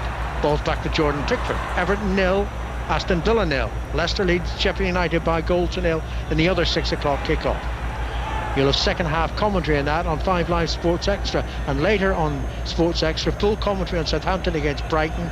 5 Live will at that stage concentrate on the game between Crystal Palace and Manchester United. Iwobi for Everton, on to Calvert-Lewin, just about keeps the ball in play, very close to the assistant, who was watching carefully. Ball played back to Coleman, into Branthwaite. Branthwaite now running towards his left, plays it to the full-back Dina, back to Branthwaite, and now it's Keane, and Keane on to Davis. Davis slides the pass forward to Calvert-Lewin, just over the halfway line, now inside the centre circle, back to Branthwaite. Branthwaite was looking to play it further forward. That's a really good ball to the left-hand side. Dina controls it. Dina's cross, perhaps over hit, but Iwobi controls it just to the right of the penalty. Plays it in low, almost round to Calvert-Lewin. Defender Mings was rather fortunate, but he makes the clearance to the halfway line in safety. I just seemed to run past it. Iwobi 1v1, targeting that penalty area. Just dropped his shoulder and fired it across the penalty area. Went through the legs of targeting, just as you expected an Everton player, and it was Calvert-Lewin closest to it, just to be able to side foot into the back of the goal. It just hit him on the hip, couldn't get his foot up quick enough. Chance goes begging. 5 minutes to half time, 0-0 at Goodison Park. Here's Dina cutting in from the left hand side to Gomez, forward to Dina, edge of the penalty here. Oh, shot was brilliantly blocked by Konsa. Good challenge from the central defender. Now Villa on the counter-attack. Douglas Luiz over the halfway line. Samata's ahead of him. The pass is back to Grealish instead. Grealish now slips it forward to Douglas Luiz again. And now to Trezeguet, just inside the penalty, but he was being well marshalled by Bernard, and Bernard makes the clearance out of play for a throw-in. It was just too narrow for Aston Villa. 4-5 players in the attack, all in great advanced positions, but just couldn't get any width. Here's Douglas Luiz just outside the penalty area, shoots over the crossbar, goal kick. I thought Samata was running in field when what Douglas Luiz needed was Samata running to his right. He also had Grealish behind. Trezeguet was making a central run as well. McGinn still wanted to be narrow. What they needed was to stretch that Everton defence. Everton could defend narrow. They got their back four in really good positions, no spaces in between. Ended up seeing the Aston Villa attack away, but it's been a positive last 10 minutes from both sides. Just get the feeling that one goal might win this game, and it could come from either side at the moment. Pickford, the Everton goalkeeper, clears it towards his captain Coleman. Target, did he jump into Coleman? Well, the ball's out of play anyway, and it's going to be an Everton throw-in. 10 yards short of the halfway line. Coleman throws it back to Keane. Keane knocks it to Pickford. Pickford onto his left foot, and back it goes to Keane. Keane slides it forward to Iwobi. Back to Davis. And Davis halfway inside his own half though. Davis to Iwobi. Iwobi running through the centre circle now. Good ball to the left-hand side. Collected by Dina. 3 blue shirts to Ema. One of them is Bernard. Bernard ran across to the left. Tries to get the return pass to Dina. Didn't get it right at all. And it's cleared by Aston Villa. It's quite an open game at the moment. Harahan forward to McGinn. McGinn is fouled by Coleman. It's a free kick. That's a strange one, because you're right, it's become a little bit open in the last 5 or 10 minutes. Both teams really trying to break forward, but they're doing it from safe positions. You know, they're trying to keep 3 and 4 players behind the ball at times, so when teams do break, they're breaking onto players. No team has had an overload, no team has gambled at the moment to go in search of that goal. Grealish was complaining to Anthony Taylor, the referee, that he felt Coleman should have been booked for that challenge. Anyway, they had a conversation about it and agreed to differ. Here's Mings for Aston Villa. 2 minutes of the regular 45 remain here, plus at least, I would have thought, a couple of minutes, at least a couple of minutes, perhaps 3 minutes of added time following these two. Still 0-0. Ball played to the left-hand side, aimed at target, a little ahead of him. Coleman intercepts, and Coleman clears it to Davis, onto Iwobi. Iwobi back to Coleman, and Coleman, no nonsense, hits it over the halfway line, beyond Calvert-Lewin, and straight through into the possession of Tyrone Mings. Mings to Konsa. Back in field to Douglas Luiz. Douglas Luiz to Harahan. Back to Konsa, on to El Mohammadi down the right-hand side. When he gets in a forward position, he can deliver. Cross from the right, headed away by Brantway. Harahan, was he fouled there? He was, by Bernard, and it's a free kick to Aston Villa in a good position. Inside right, about 8 yards from the edge of the penalty area. He scored with a free kick in a similar position to this, on the other side of the field, against Crystal Palace on Sunday. Far before half-time. What a great opportunity this could be for Dean Smith's side, certainly in the context of their season, if they could just somehow get themselves ahead in this game before half-time. Well, it could be delivered by Harahan's left foot, or what about Grealish from his right foot? Grealish has gone across. I think Grealish has taken command. We'll see in a moment. Everton's defence lined up about a yard inside the penalty area. Grealish gives the signal, crosses right-footed with a free kick, and then it's headed high and away by Keane and by Iwobi. Back to the feet of Grealish again, crosses left-footed, deep looking for Trezeguet. Trezeguet tried to control that ball off his head and attack the goalkeeper, didn't quite manage it, and it's Pickford who makes the clearance. It was almost brilliant by Trezeguet. As the ball came across to him, it was in the air, it was over the shoulder, I think it was, of Seamus Coleman. He knew he couldn't control it, he knew he couldn't get the power with his header from such a position. He tried to cushion it with his own head into his own path. Fortunately, Pickford just able to spot the danger, rushed out at the feet of Trezeguet. we're into added time now at the end of the first half. We've got 2 minutes of added time. That's a bit mean, given the drinks break and the substitution and treatment for Holgate who've been substituted. What's happened over there? Well, there's a Villa player down, collided with the advertisement hoarding. It's Samatta. Well, he needs treatment. I can't make up my mind about Samatta, you know. Occasionally there's a touch and you think, yeah, promise, but 2 goals? Yeah, I was just about to say, strikers are ultimately always judged on the goals. He works hard, he's got good skill, he runs the channels, but I'm sure Dean Smith would swap that for an opportunity for him to bundle 4 goals in with his hip.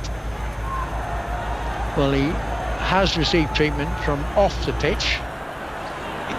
He just tumbled awkwardly. Wasn't much in it from young Branthwaite as they made coming together on the halfway line, but just off the side of the pitch here at Goodison Park there's a little run of grass, and then the pavement starts quite quickly, and you can see he just seemed to slip once he made contact with the pavement and fell into the hoardings.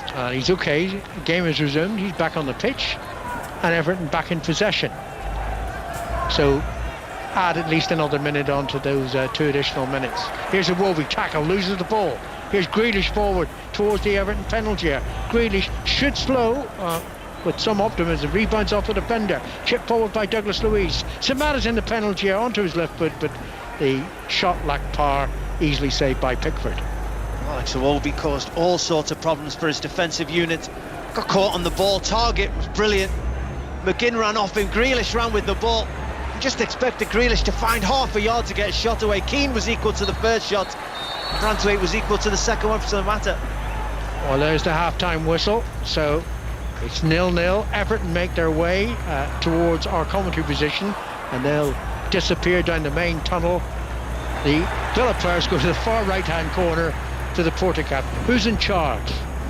I think Dean Smith will be pleased with his side's performance in the first half. They've stuck around, they've started to show they can create opportunities. I don't think either side's made the goalkeeper work as yet, and I think that'll be the main concern for both managers, but it's finally poised at the moment.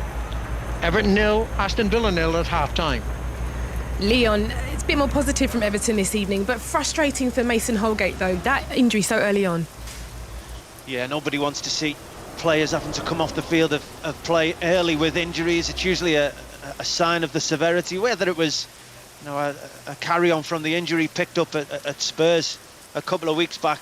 I expect it probably was, when you're trying to rush him back to the central defence with only having young kids available on the bench, but Everton had to deal with it early. Branthwaite's been pretty impressive since he came onto the field, both in and out of possession, so it's been a really good test for the young man. Okay, Leon and Alan, we'll be back with you for the second half. Lee Hendry also joins me, and Lee, you can see with Villa, as soon as there's an opportunity, they move so quickly to get into position, but it's almost as if somebody needs to take a risk here to break through, right? Yeah, I feel that. Just for the thing that stands out for me is that Villa have had lots of possession. I feel that everything's coming through Douglas Luiz in that central area. And there's lots of midfield runners. McGinn's getting forward, Grealish. But I just feel like Samatta, they need someone in that central role who they can go and bounce off, and them front runners can go and join in. I feel like Samatta's drifted out on this right-hand side, and there's almost no one that's leading the line at the moment, which I feel when Villa have got that momentum going forward, there's just no one that's going to connect, and there's no combination play. And as we've seen, there's been shots from 20 yards out, and I feel that it does, like you've said, it needs someone who's going to dictate that front line and go and get the goal, because they've had ample crosses in the box, they've had plenty of possession, and they've grown into this game so well, to be fair, but they're missing that cutting edge which they've missed all season. That's the threat in front of goal. And they're definitely carrying over the confidence, aren't they, from their last game as well into this? Yeah, they have. I feel that they, I've got to stand out. Douglas Luiz has been very good for me.